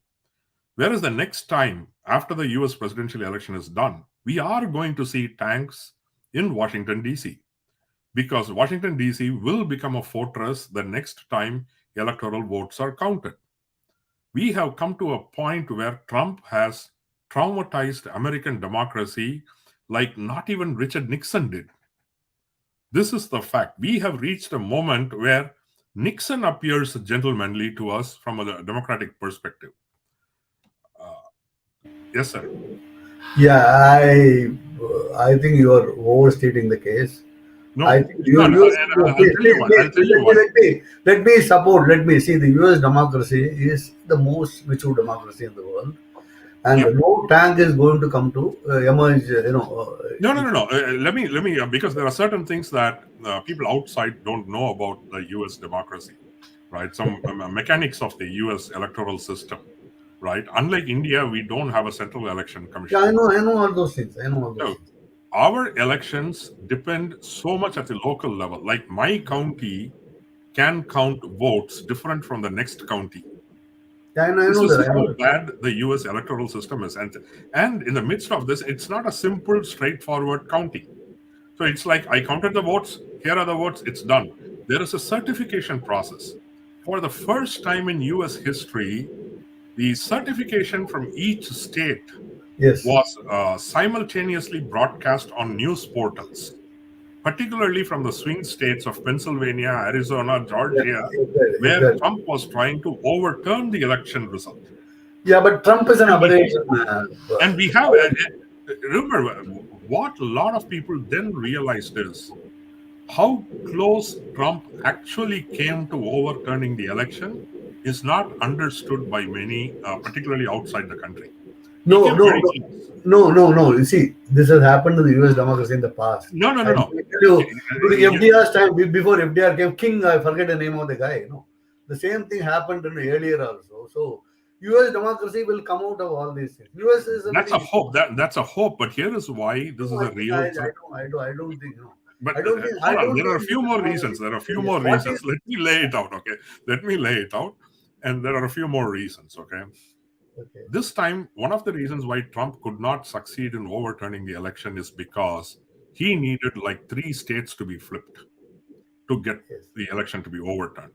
What if it was a case like 2000, when it is one state and 500 votes is all that Florida. Yeah. differentiates between who gets the presidency and who doesn't get the presidency? Exactly. Exactly. That is what scares a lot of people, right? So, and this is one part of threat to the electoral democracy. Now, there is a commonality also between US and India here: the rise of religious right wing. The evangelical Christian, white Christian evangelical movement, and the white Christian evangelical movement is a big factor behind what happened with Trump and the January 6th Capitol riots. And then there is a Hindutva movement in India. We'll come to that later. So the white Christian evangelical movement is now an existential threat to American democracy. Then comes the systemic institutional challenges to American democracy. Trump was the second president in recent time not to win popular vote and win the presidency. Increasingly, it appears, because of the electoral college system, that Democrats may continue to win the popular vote but lose the electoral college vote. And at some point, that is going to be a problem. And even the US Senate, right, at one point when the founding of the Republic, in order to keep the Senate a cooling chamber, unlike the House, they gave 2 representatives to every state. So a state like Exactly. California has 2 representatives. A And state how like I. A Yes. state like Yeah. Rhode Island, which is like Yeah. one Two county represent. of Yeah. California, Exactly. has got Exactly. 2 senators. So while there is a history-making senator from Georgia like Raphael Warnock, the first black senator from Georgia, he has no power. The real power in the US Senate today is with a guy like Joe Manchin, who is a white Democratic senator, and his state is nothing like Georgia. So, this is where the Senate and the Electoral College are being called the racist remnants of the US election system. And whether that will pose a threat to our democracy is another factor. And then there are the culture wars that are happening. Abortion. When the official Supreme Court opinion comes out, it is going to be all hell breaking loose. Where, how can a country like the US come down to this stage where a simple human right of a woman to have an abortion is challenged? And yes, one can talk about regulating abortion, one can talk about safety of the child, etc., but to outlaw abortion, obviously, and I'll say this very carefully, the Supreme Court is not going to outlaw abortion. The Supreme Court is Yeah, just going to say there cannot be a federal law about abortion, which exactly. means The states can enact that. right, which is also why corporations are now taking a different role in democracy. This is also happening right now. Big corporations, I think Amazon, maybe Apple, and a few other companies have already said this, that they will reimburse women employees for their travel expenses if they had to go to some state to get an abortion. For example, an employee in Texas, if she has to travel to New York to get an abortion, companies will reimburse that, which is also means that companies are now stepping into an area where companies were never there before. Exactly. And what that means for democracy is another interesting part. So these are all the challenges from within. Remember, countries are often undermined, less by outside factors and more by internal factors. Internal. Yeah, mostly by internal factors. Mostly by Mostly by internal. internal factors. Especially big countries, it's quite difficult for outside forces to intervene in big countries With that, like India, let me India, ask you, China, or USA. let me ask you, what do you see as the threats to India's democracy from within? And I will give you a question in the beginning, right? Uttar Pradesh elections. Okay. The BJP has got 300 plus seats in the legislative assembly. Hmm. They did not field a 200, single, 280 or whatever it is. Okay. yeah, Okay. close to 300, right? So Okay. they did not field a single Muslim candidate, and they don't have a single Muslim candidate in the assembly from BJP. Yeah. All right. And the Muslims constitute 20% of Uttar Pradesh. Exactly. What do you see as, and let's keep the Tamil Nadu question for a little later, right? Let's talk about the pan Indian scene. What do you see as the threats to India's democracy from within? Aravindan, you spoke about the US. Now I will bring in the great replacement theory. The great replacement theory, which the right wing, of course, there's a sanitized version which exists in the US. It says that the Democrats use the minorities and the immigrants, to have a say. That's what the Republicans feel. And 1 minute, But 1 minute. the Just white, for the sake of the viewers, I will clarify this a little further. What PAK is referring to is what the Buffalo mass shooting incident terrorist kind of subscribed to. It's called the replacement theory. And a popular talk show host, Tucker Carlson, is a yeah. proponent and advocate of that theory. What he essentially says is the Democrats love immigration because they want these new voters to replace the white voters. And essentially, he says, you white voters have to be scared of these newcomers. Yeah. And so Not only that, not only being that, not only that, replaced by not the only so others. That's the replacement theory. yeah, if you notice the origin of this theory, it is originated in France when there's a large scale immigration of Muslims. They fear that the Christian civilization is in danger, and the Christian woman will be impregnated by the Islamic men, and the Christian civilization as it existed will disappear. It is almost the same way the Hindutva guys think in India. In India, what is happening is a sort of a the what is being peddled in India is that the Muslim population is increasing. Number one. Number two is the minority, the Muslims and others are being used by the Congress party to the Congress party and others to sully and to distort the glorious, pure Indian, the Hindu civilization. This is the this is the theory. This is the base on which the entire Hindutva theory is built. But there are aberrations. I don't want to go into all those things.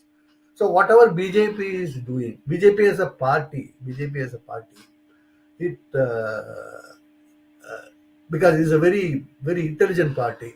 It takes different shapes in different states. Okay, so every state it has its own way of looking at things.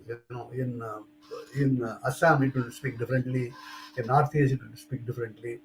In Bihar it will speak in one language. In UP it will speak in a different language. The UP language, of course, is naked and it is very very clear. In UP, what they are doing is very clear. They, I think I think they say that Yogi Adityanath, he might say, or the BJP might say that yeah, we are doing everything to the Muslims. We are doing everything to the Muslims. We will look after the Muslims and all that may be true also. But all these things will happen only when Muslims submit to the hegemony of these guys. They should always understand that they live there in the UP at the mercy of of the Hindu majority. Whenever they speak in a different voice, okay, they are being cowed down. They are being cowed down. That's what is happening in UP, and this will be the theme all over India over a period of time. BJP continues. Okay, it may take different shape. It may not come in such naked form in other states. It may take different shapes, but the final result will be that India, the minorities will live in India only if the majority, only if they kowtow to the majority view of the Hindus. There may not be major violence and things like this, but they will be cowed down. The minorities will be cowed down. Okay, that's what is. This is a different way. I still think there will not be much violence in India, but this is a different way of looking at this because the other party also they don't indulge in they don't want to indulge in violence. It takes both sides to indulge in violence. But this is what is going to happen in India, and it is against the very uh, the very foundation on which the India was made. India has to remain a secular country, and how to defeat this, that's a different issue. We will talk about it later if we don't have time about this. We don't Oh have yeah, time. we have a little bit more time, right? So we also want to take. This is an interesting question. So, what is the definition of matured democracy? Do matured democracy try interfering in the democracies of other countries, right? So, to Soumya's question, right, there is no single definition of a matured democracy. And this is where I was reading up a bit on like Mark Lilla and a few others. Uh, there are the definitions of democracy, where it's goes, particularly they differentiate between calling democracy and liberal democracy. This is the important distinction. A democracy is where majority rule, elections will be conducted, the majority of voters will carry the day. That's about it. But what differentiates a democracy from liberal democracy is in a liberal democracy, the majority has constraints imposed by constitutionalism and legalities to protect minorities. So, liberal democracy is different from just democracy.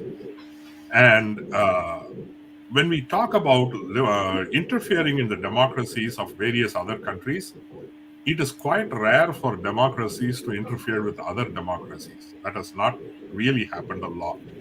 But it can happen, for example, and now it's accepted. I don't know about the UN legality, but when a democracy turns upon itself, persecuting minorities, sovereignty is no longer an excuse. So, when, for example, if there is large scale persecution of minorities in India, I don't think the world community is going to watch it saying, India is a democracy, they do what they wish. There will be some intervention of some sort. And remember, the international community being around is the last defense for India's minorities. This is a fact. This goes back to I don't think so. I don't think things will come to such a let pass. me explain this. So, back in the day of Nehru, even Nehru, when the Niyogi Commission was running amok, trying to persecute Christians with the committee, at some point it was kind of mellowed down because the Western opinion mattered a lot at that time. One, aid was dependent, and then the opinion was there, without which, and again, what we see as this protean BJP today, it did not arise out of thin air. What BJP today is it's just a concretizing of long subliminally available anti-minorityism in India. That's what is happening. No. It is also right. Let me contradict you. See, thing is, BJP's emergence is not only it of course it has many things to do with what happened in India. It also has to do with what happened around India. It also had to do with what happened in the Islamic countries, especially in No, Pakistan, not Bangladesh, at and all. other. Not at, you're trying to diffuse So the thing blame for is, what happens the within Indian Islamic democracy to, well, fundamentalism in other countries, that that is also just has a fact, that is that just also that played is a so much role in the emergence of India. that is so nonsensical, right? That is so nonsensical, right? What does an Indian voter have to do with what happens in any other country? That's a perception. No, you're talking about perception. No, see, perceptions And have you no are logic. feeding that perception by saying this. No, perceptions have no logic. Perceptions have no logic. When see the thing is, I'll tell you how. I'll tell you why. I'll tell you. See, you If yourself have often, whenever there is persecution of Hindus in Bangladesh, you will yeah, immediately say, "Oh well, this has to be spoken about and whatnot and whatnot." of course it What is spoken happens in about. Bangladesh's affair. No, it's not. It's not. So then, if that is the case, US should not interfere in other countries. Why It US is doesn't. interfering in other countries? It has not yet That's interfered in not. India. That is not. It That's has not not right. yet interfered in India. When you say that we interfere on behalf of freedom in other countries, whenever US speaks of freedom, the other countries shudder. In fact, okay. So No, if US and can the way interfere in you other bring it up, countries, and the way on you behalf of, often bring it up is you contrast with, "Oh, we are treating the Muslims nicely, and I'm not saying Bangladesh that. should." When did I say that? When did I say that? No, I never said that. I never. You In fact, often contrast my that. entire You point is almost you're make not. it a There's no question of precondition. my treating Muslim nicely. Muslims have as much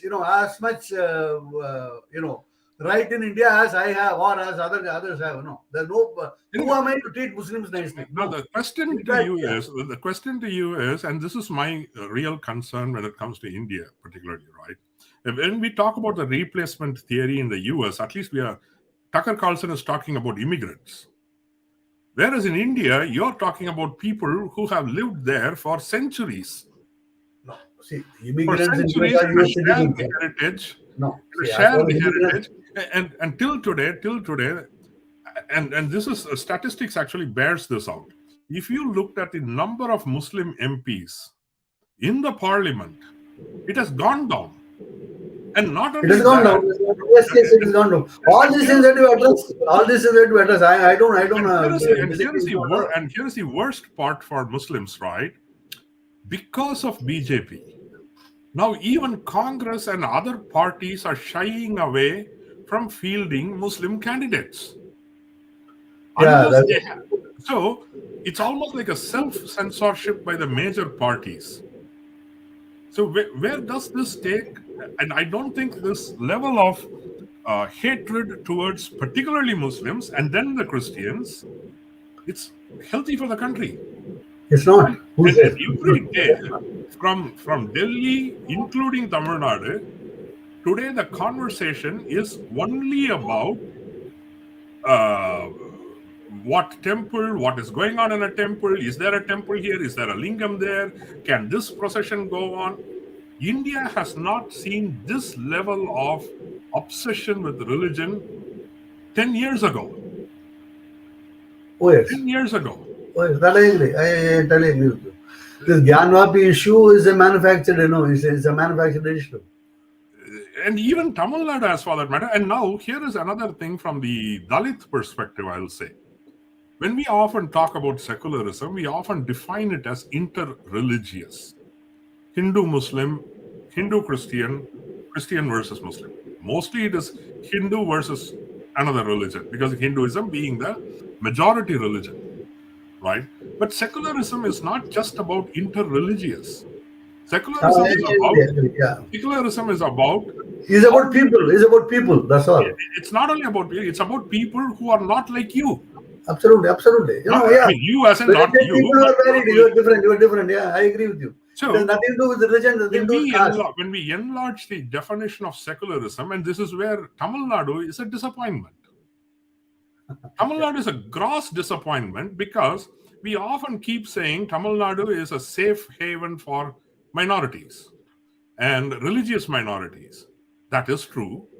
But then when you expand You're it not a to, stable brother. That is, and then when you expand the definition of secularism to say, how do you treat any minority, whether it is a caste minority or a religious minority? exactly. And actually, when we say again minorities, Dalits are a minority only in relation to Dalit versus non-Dalit as a big umbrella. But Dalits are a huge part of Indian Tamil Nadu population. Yeah, And 20%. casteism is rampant in Tamil Nadu. Yes, Tamil yes. Nadu may not have a religious problem, but Tamil Nadu has a caste problem, Yeah. which is something that we both agree on for once, is that the Periyarists are loath to talk about, and the Periyarists contributed to the caste problem, and the Periyarists are as casteist as anybody else. No, yeah. At least I will give the benefit of doubt to them. They may not be castes, but they refuse to recognize, that casteism is a major problem in Tamil Nadu. Some of them may not be personally castes. I am not saying that they are. Of course, there are some people will be castes, but quite a few of them may not be castes. Quite a few, but they don't. They refuse to recognize that casteism is prevalent in Tamil Nadu. They all say that since Periyar came on the scene, As if he waved a he waved magic his wand magic and wand everything and caste disappeared. disappeared from Tamil Nadu. No, that's what.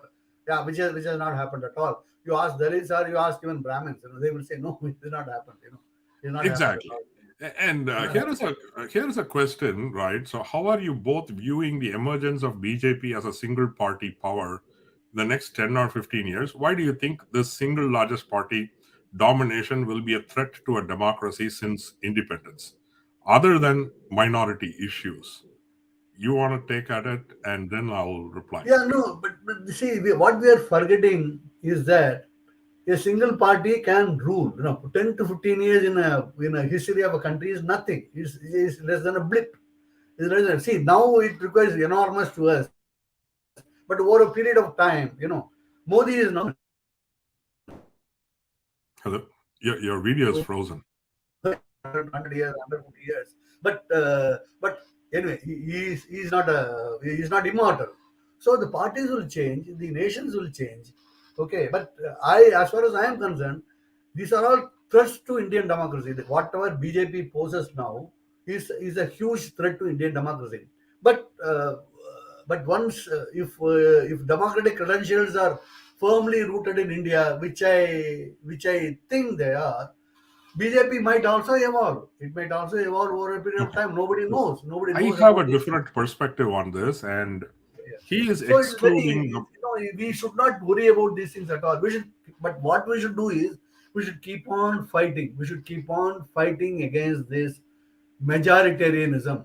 Okay, democracy is not majoritarianism, which Ambedkar has said. Everyone has said, in fact. And It it's is not not only about majoritarianism it's not unless only you about consider the majoritarianism. rights of the minority. Okay, they have a right to exist. In fact, they have.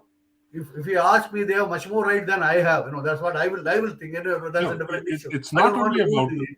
Nah, Okay, so unless you this point is being, we should keep on dinning this point. Okay, so long as we do this, Indian democracy will be safe. It will always, of course, will be shaken, but I am quite sure Indian democracy will be safe over a period of time. But the today, of question course, is it's the a question is problem. It's a huge Indian problem, and we democracy. will address that problem. Indian democracy may be safe, but will it be a liberal democracy? It will be a liberal democracy. I am quite sure it will be a liberal democracy. It will be a liberal democracy. I am I quite don't sure think about so, that. and Indian I don't people think so, are and here is liberal. why. Indian people are liberal. No, Indian Indian people, people they are don't not have liberal. Indian people are not liberal. I'll no, come no, to that Indian in a people are little. liberal. I absolutely, I have no doubt about it. Ordinary people have absolutely nothing against, either Christians or Muslims. No, they don't have. Who do you think is voting for Yogi? Aliens? So what? That Yogi, there are so many other reasons. There are so many other reasons for voting for Yogi. And Uttar Pradesh is not India. Uttar Pradesh Yes, is not India. and India look at is bigger. India Look is at much Tamil bigger than Nadu. that. Look at Tamil Nadu, which The is same people going. are voting for the same people are voting for Mamata Banerjee. Okay, so that's not the issue. That's not the thing. Again, remember, BJP had a very impressive performance in West Bengal. So and what? Mamata Banerjee is not talking the language of secularism very clearly. She is actually talking Hanuman Chalisa. No, Right? that's fine. No, So which is where I want to answer this question. These things, all these, what should I say, the propaganda stuff. We should not read too much into this. Someone You may not read much chanting into it, Hanuman but Chalisa if or you are a something, Muslim or a Christian, you will see difference in it. No. Anyway, so let me answer this question in a different manner, right? Since he wants to keep minority issues off the table, which is fine. All right. The problem with BJP as a single party power are several. Right? Congress has been a single party power for nearly 30 years, at least, easily. Whether it is 30 years, whatever. Yeah, easily one could say from 47 to 77, they were a single party power there, right? And what happened? And if you really looked at what the Congress was at that time, from the Nehru era, and Shastri was a blip in the whole period. It is Nehru and then Indira Gandhi. We were talking dams, we were talking science, we were talking economic progress, we were talking economic philosophies. And then there were other things that were talked about. Whereas the emergence of a BJP as a single party is a threat because now we are reduced to talking about Charaka Shabata, Shivalingam, Gyanvapi. This is what the party, Gomutra, not to forget that, this is what the party is capable of. This is not a party that will have Mahalanobis. This is not a party that will where a prime minister can correspond with a Homi Baba.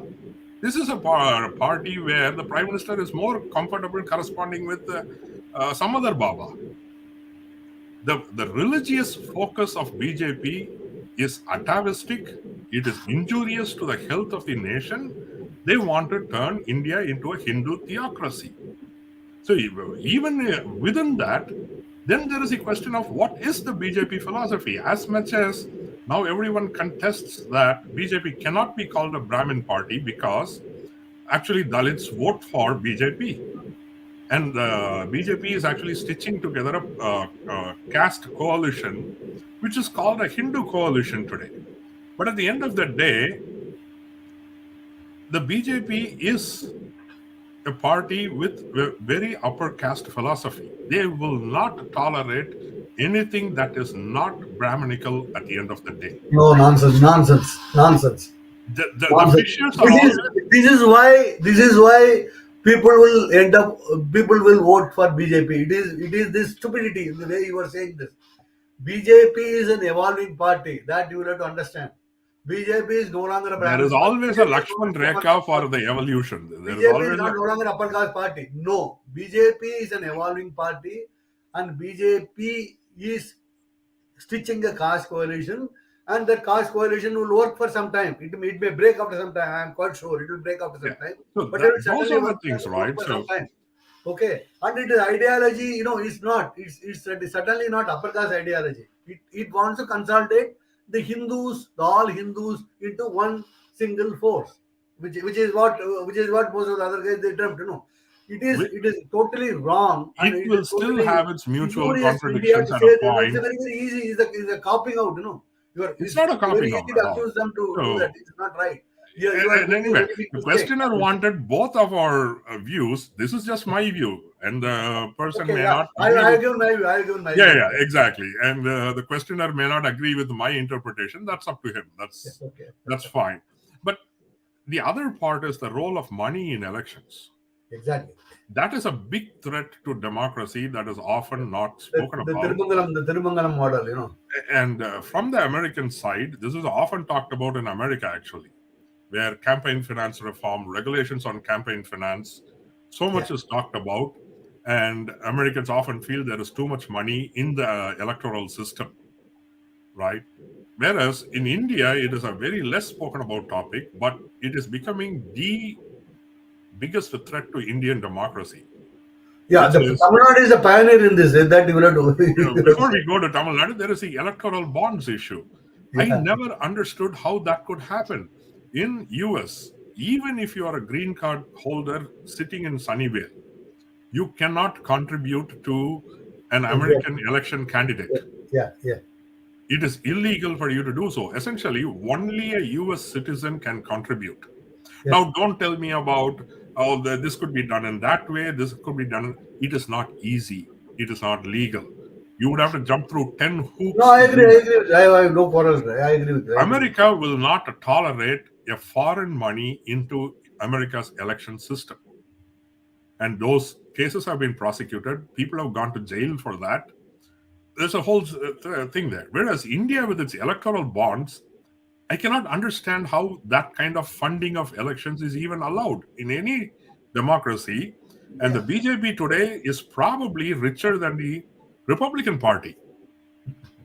They probably are richer than the Republican Party, and they have more money than all the rest of the Indian parties combined and exactly. multiple times over.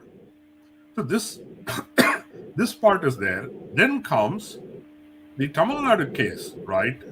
I don't know how this all of this Dravidian model is often spoken about with such a confidence, and not even talk about the Without corruption, any sense of shame. No. without any sense of shame about the Yeah, corruption in the Tamil Nadu election system, yeah, which is exactly. very. Go ahead, sir. Yeah, in fact, yeah, the Tirumangana model, which has been made famous by the late lamented Columnist son, so that model, that tentacles has spread everywhere now. Even in a local election, you have to spend huge money. No, even a municipal election, you have to spend huge money to get elected. So what will the councillor do? He has not gone there for altruistic motive. Firstly, he may not be having that much of money. He would have borrowed that money at a huge interest. No bank is going to lend you money for this purpose. Yeah, yeah, So yeah. even he might have got this money from someone else, and he will have to pay back that money. And how will they get the money? The From the public state is exchequer. From probably the one of public the exchequer. most corrupt So what is states. happening? What is happening here is a cabal is being formed, and every party is involved in it. It's not only DMK. It's No, not only no, DMK. no. Every I mean, party in is the last involved in it. parliament elections, the most campaign cash seized was from Tamil Nadu. Exactly, exactly. So every party is involved in this, in this game, and public money is being swindled. When you say this to these guys, they say that we are, of course, the development is also taking place. That's what they say, but that's not an excuse. That's not an excuse for this huge corruption, and it is not going to. It is not going to sustain. In any case, it is not going to sustain, and people will look at this now that the technology has increased, right, and people will look at this and they will find out how the money is being spent. Okay, And so the Tamil Nadu, this has to be addressed, and nobody corruption addresses will that. always undermine And democracy. nobody addresses. Not only that, and these guys, they wink at corruption. If you Yeah. ask any DMK or a ADMK guy, they wink at corruption. Oh, what? So what? That's what they say. Even ministers And say that. this is where I often find, again, related to democracy and communalism, right? For instance, Muslims, particularly, because they are the largest minority in India, which is why I keep referring to Muslims. Christians form barely 3-4% nationally. Tamil Nadu is a different affair. Tamil Nadu, for strange reasons, and I know the historical reasons, in Tamil Nadu, there are more Christians than Muslims. There, yeah, yeah. Tamil Nadu is an outlier in that aspect. But nationwide, Muslims are 20% or whatever, right? And this is Oftentimes, 30%. minorities are forced to choose corrupt parties like Samajwadi Party, whereas relatively BJP may be less corrupt. Yeah. And this is where the Hindus then respond. No, so for this, Aravindan, Congress is to be blamed. It's Congress party which is to be blamed. The I'll Congress come to which this. has betrayed I'll come to this, the right? minorities. The Uh, Congress which has become corrupt. Is because so of the corruption of Congress. this actually a minority person who is now close with BJP told me this. Aravindan, the BJP is actually more honest in governance simply because They are less focused on making money. They are more focused on the Hindutva philosophy. Exactly. And this is where it gives a cover to the rest of the people that they are voting for less corruption. So the Hobson's choice, as we can call it, is now between corruption and communalism. So obviously, to a minority, communalism matters more than corruption. Exactly. And and when everybody is corrupt, and again, BJP is not, hands are not clean. They have their skeletons in the cupboard. That's a whole different question altogether. The And electoral any bond. ruling party beyond a point is going to become corrupt in India because that is how elections are run. Yeah. Right. So it's only a scale of corruption and a perception of the scale that is different. No, see, actually, Aravindan, we should speak on corruption. We should insist on corruption is a very big evil. No, communism is an evil, but corruption is also equally I wouldn't say so. This is where I will say that I hold communalism to be a bigger evil than corruption. Maybe yes. You Okay. can say that. But corruption is also a huge evil. It may be. It is. I'm not denying that. I'm not denying that at all. Yeah. Look, again, I'm not denying that, right? So lives are lost due to corruption, lives are lost due to communalism. But communalism poisons the soul of the country in a way that corruption is less about that. This is what I sincerely feel. So when G.K. Ramurthy asks about, there is a model of Hindutva by which BJP has been empowered and it should be discussed in detail than Thirumangalam's formula. Absolutely, G.K. Ramurthy. And this is what my take on it is, that the BJP poses. Corruption is, eventually BJP is going to be as corrupt as anybody. BJP is going to be, and as of today, even there are so many allegations running into thousands of crores about so many regimes. So eventually BJP is going to get, any ruling dispensation is going to be corrupt. At that point, the differentiation will be who's communal and who is not. So I hold the BJP's communalism to be the more mortal threat to Indian democracy than any corruption by any party. That's just my. I have no quarrel with that thing. We will have to oppose communism in any form and shape. I have absolutely no quarrel with that. Yeah, and as Lakshmi puts it right, she says it is a serious threat to democracy. She's referring to BJP probably, for religious minorities and marginalized communities. And it is a question of life or death, as we are seeing every day, which is true. Communalism is causing lives to be lost. These are the plight of Stan Swami, who couldn't even get a bail. So Lakshmi is spot on this. Oh yes.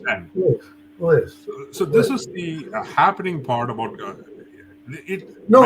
But the thing is, Congress, the entire thing has come about because of Congress stupidity, the stupidity of Congress. No, I disagree. You always want to blame everybody else other than one, the Indian voter who is voting for Modi and Yogi, and two, the BJP. Because the Congress did not live up to the expectation. What do you mean? Who should I blame the voter? Voter is always right. Voter is not always right. Of course, is always right. Of course, is always right. I will not excuse the voter. No, I will never excuse the voter. No. Voters are making a choice. You cannot give Voters Congress are party making a choice. The Congress party has betrayed India. Party has betrayed India. That is nonsense. Nehru and Congress that is complete nonsense. When you say nobody has betrayed India more than BJP. No. Okay. Congress Voters have a responsibility. BJP is ruling now. Let us wait. Congress party ruled India for so many years. So essentially, you are saying give them another 40. Where is Nehru in Congress now? When in Tamil Nadu, when these guys speak of Periyar Man and Tande Periyar, and Gandhi is called Mr. Gandhi or whatever it is, then where is Congress party now in Tamil Nadu? Tamil Nadu Congress party is an appendage to the DMK in Tamil Nadu. See, you take this. I'll also say this, right? Another friend of mine often will come and portray. Oh my God! I'm a congressman. You are not a congressman. Okay, you're not a congressman. Very clear. I'm an Nehruvian congressman. I will any day vote for. People say that, and then you rubbish everything else that Congress does. Of course, I'm a congressman. Okay. I will vote for Nehruvian Congress. Not for this Congress. Okay, 1 minute. My friend always says, "Oh, if I only wish Congress was different," and then he goes and votes for BJP. No, I never voted for BJP in my life. I You will may not not vote for have, BJP. but what I'm saying is, if people voted for Congress as much as they wish that Congress was in power, Congress may actually be in power. No. Congress betrayed the people, which we will not accept it. No, We will not accept that. We will not no. accept that. So, Corruption. how See, has Congress betrayed the 2G people? happened, and yeah, absolutely. No, Congress. You No, can't. he says You again, just can't voter is trust always anybody. right. This is nonsense when voters vote for murderous regimes. No. Okay, voter is not always right. And Voters voters are are generally voting right. based Voters are on. generally right. You cannot, arrogate yourself to a higher position and say that voters are all useless. They are No, useless. I'm not saying. No. That is again the basic principle of democracy. Okay. And which is why there is a difference between democracy and liberal democracy. Yeah. I don't agree with that thing. I don't agree with that. You may not agree with it. See, democracy is democracy. Here is the thing, right? As I said, Whether majoritarianism is not democracy. There's only one definition of democracy, where every person's voice is heard. That is democracy. Okay, and majoritarianism is not democracy. when the majority is communal, that doesn't sanctify Majority is not communal. The Indian majority is communal. No, it's not communal. The majority is absolutely communal. No, it is not communal. It is not communal. Indian majority is not communal. If there was a referendum today, for secularism in India, it will be soundly rejected and defeated. We don't know. People don't know what secularism is. That is against Congress' fault. Not everything is Congress's fault. Yeah. This is the. We don't know. Indian people do not know what secularism is. Again, remember, you should have taught them right from the beginning. You should have done that thing. And here is where I will partly agree with you on this. And this is something that I keep arguing also, right? That the intellectual defense of secularism has been totally absent in India beyond the Nehru years. Exactly. The intellectual defense of secularism and propagation of secularism as an ideal has been absent since the days of Nehru. No, there are two things. I have to say that there are two things. One is that the Indian, the Indian nationalism, the nationalism not in the narrow sense of Indian, not the Hindu nationalism, the Indian nationalism and secularism. These two things Congress should uphold, which Congress failed to uphold. That's my point. Yes, this criticism I will say of Congress, particularly of people like Shashi Tharoor, who pretty much I think should go. Absolutely. Shashi Tharoor, I don't know what he is doing in Congress. He should actually go to the BJP. He may actually add some color to the BJP spectrum. He's a colorful personality. So at least he should move over there. His book, Why I Am a Hindu, is a horribly written. I have not read that book at all. You can save yourself the trouble. It's a horribly written book. Okay. There is a difference between defending one's faith, and the book reeks of, I am so great, my religion is so great, we are so spotless. And it's a religion has its plus points and minus points. Crash, right? And the fact that even a supposedly atheist dispensation like DMK is now communalized, right? They pay lip service to minorities. The only difference between DMK and BJP today is DMK does not hate minorities. DMK does not hate minorities, and DMK doesn't want minorities to be seen as killed. They will protect minorities. But beyond that, they have distinctively moved in the direction of BJP. Essentially, BJP has now changed the dialogue in such a manner that the entire discussion in Tamil Nadu today is all about pujas, festivals, street names. This is the dialogue today. What about Perarivadan? Which one? What about that one next. We'll come to that one next. So, this level of communalizing and religious focus is completely unhealthy for the country. This level of focus on religion is not healthy for the country at all. And coming back to, I think, what's his name now? This person again asked this question about whether Indian democracy is moving to the probability that BJP may be defeated in a democratic election process. Of course, it will be As difficult.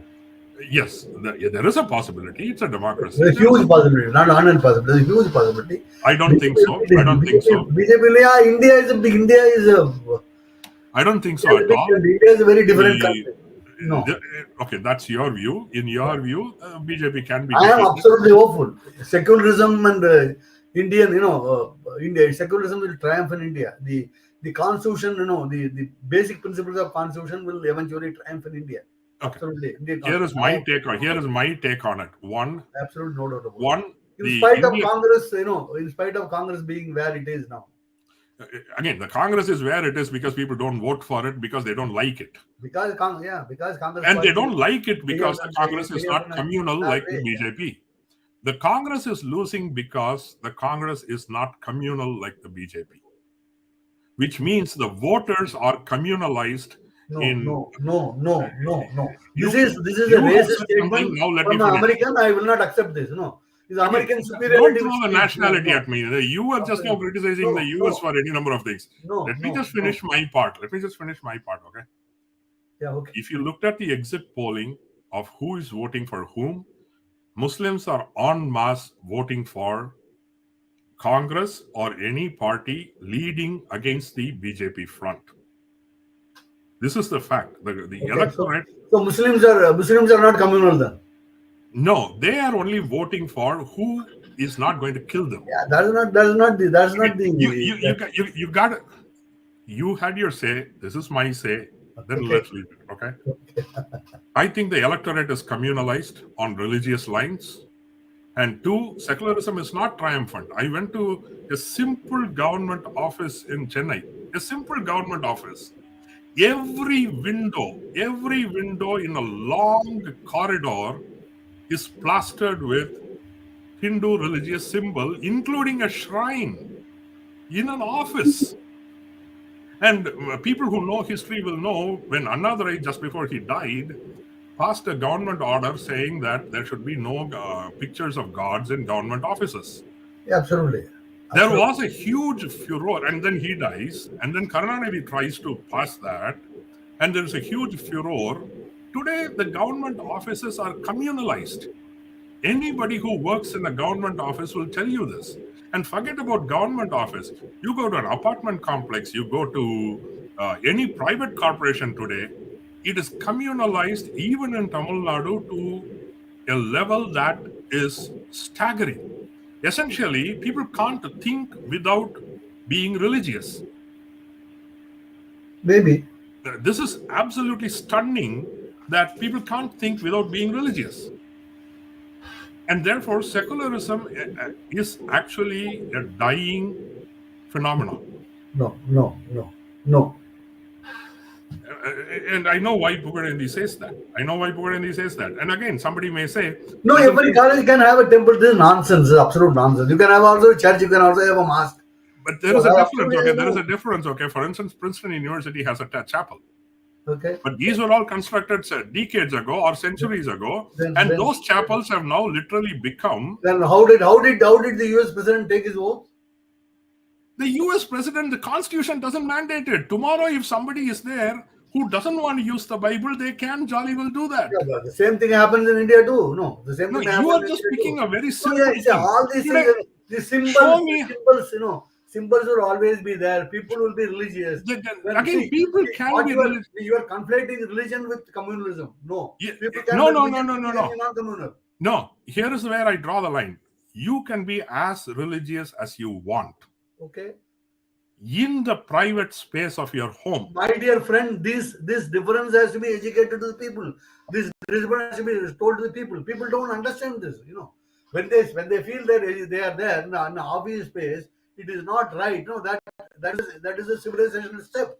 That civilization step has to be taught to the people, which Congress failed to do. That's exactly what I'm trying to say. And this part of criticism, I have also shared this, right? So when it comes to the Congress, probably other than Nehru, practically everybody else was a version of Hindutva. By some degrees. There was Rajendra Prasad, there was Patel. Only thing is, they all had some limitations, right? They all drew the line at some point. The point is today, the why Congress is also floundering is also part of this. Who wants a soft Hindutva when somebody can give you the full version of it, right?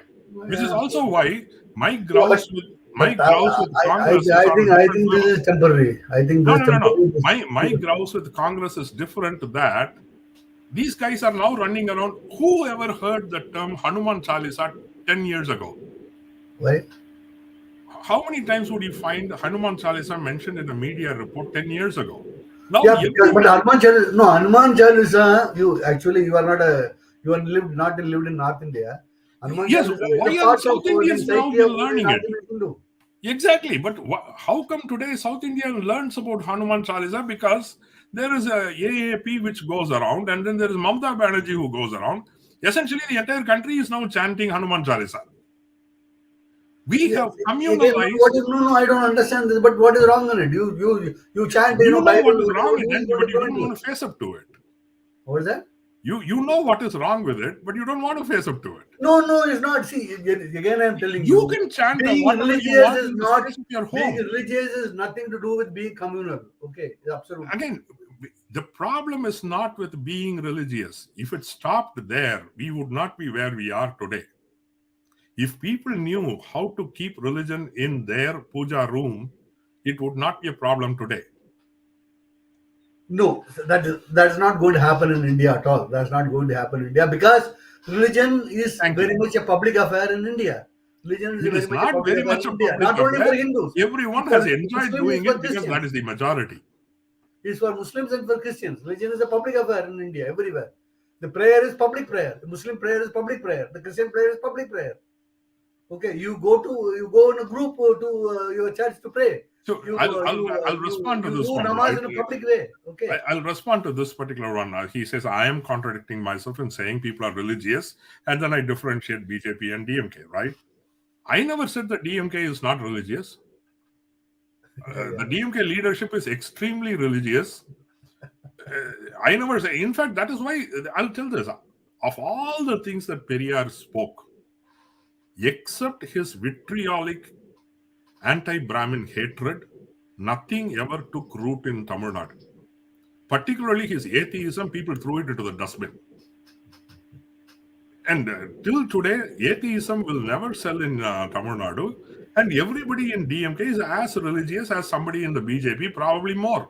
The only thing is, DMK as a philosophy is not doesn't have an animosity towards minorities. Yeah. Whereas BJP, because it is trying to consolidate a Hindu vote, has an active animosity towards minorities. This is the differentiation I will draw. Yeah, DMK but is not DMK is not what they claim to be as rational. They are not. They are all superstitious. They are all religious. They love religious festivals as much as Annamalai does. And today they are probably flaunting it even more than Annamalai does.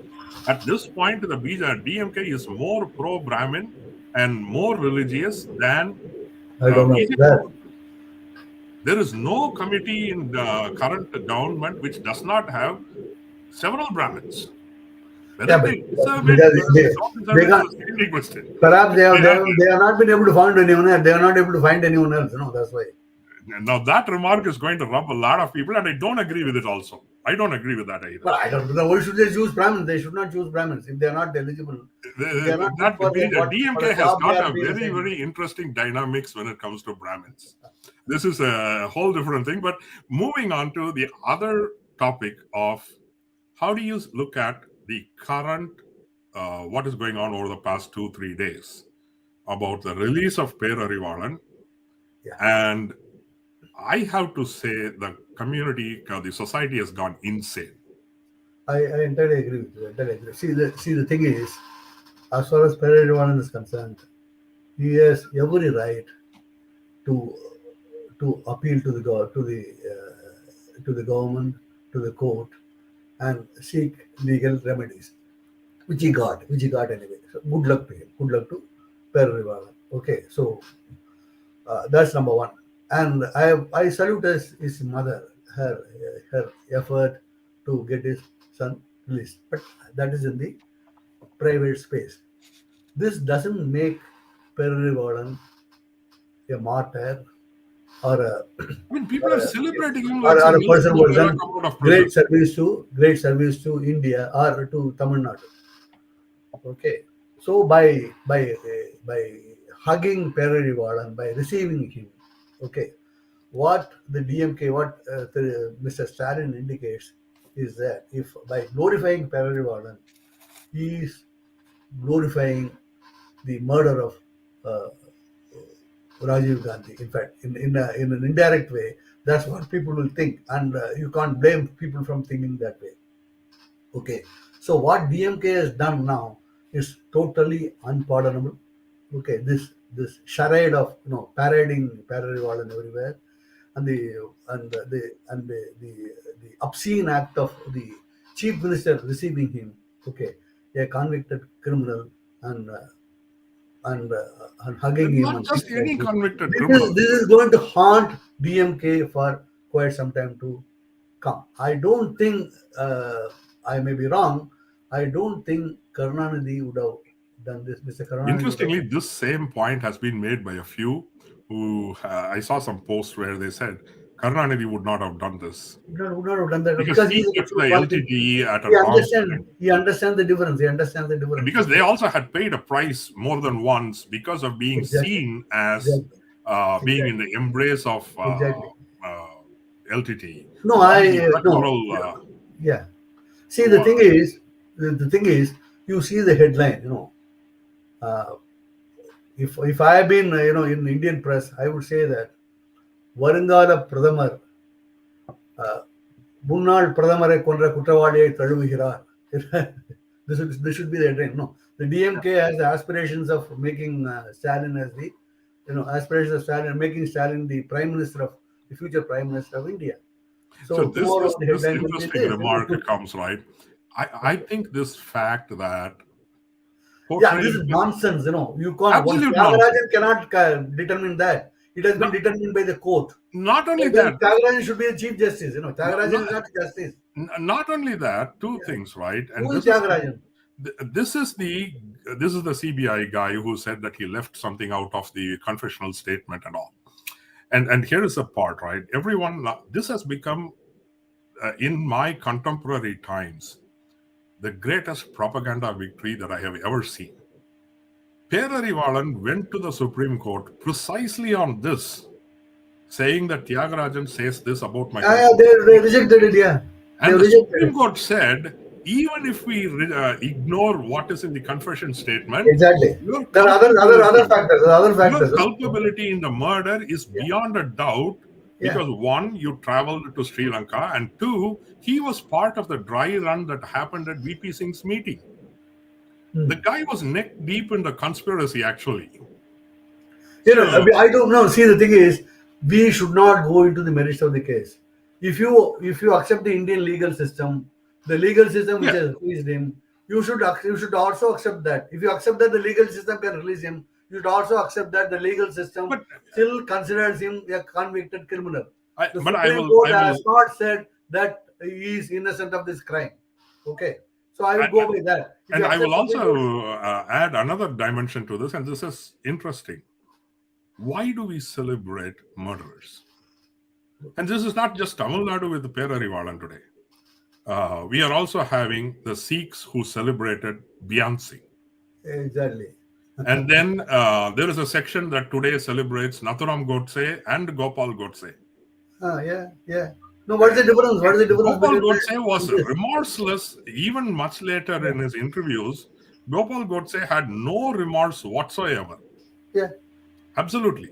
No, at least to be fair, Perarivalan, he has spoken very dignified. So far, I have seen his interviews. He has spoken in a very dignified way, in a very so far, he has spoken. So I have absolutely nothing personal against him. No, that is his. He has been lucky and he has come out. Oh, good luck to him. No, that's something else. That's how a democracy operates. Okay, Yeah. So with that, I think so. Democracy at large is still under threat, is my perception, primarily due to Of course, it is under threat. And somebody else asked me, right? So one thing that the election of Trump itself in 2016, and then what happened on January 6th taught Americans is democracy is never a destination. It's a journey. It's a journey, and every generation has to defend and fight for democracy. Every Yeah. generation. Yeah. You cannot rest on the laurels of what a Nehru might have done once upon a time, or what Lincoln might have done once upon a time. It is upon the duty of every generation to defend and take democracy further.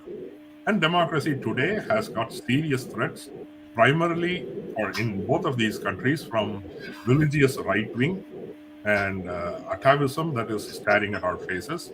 And particularly India, with its feeble democratic institutions, has a very serious problem. And let's see what the future holds. What kind of beast Yeah. will slouch towards Bethlehem?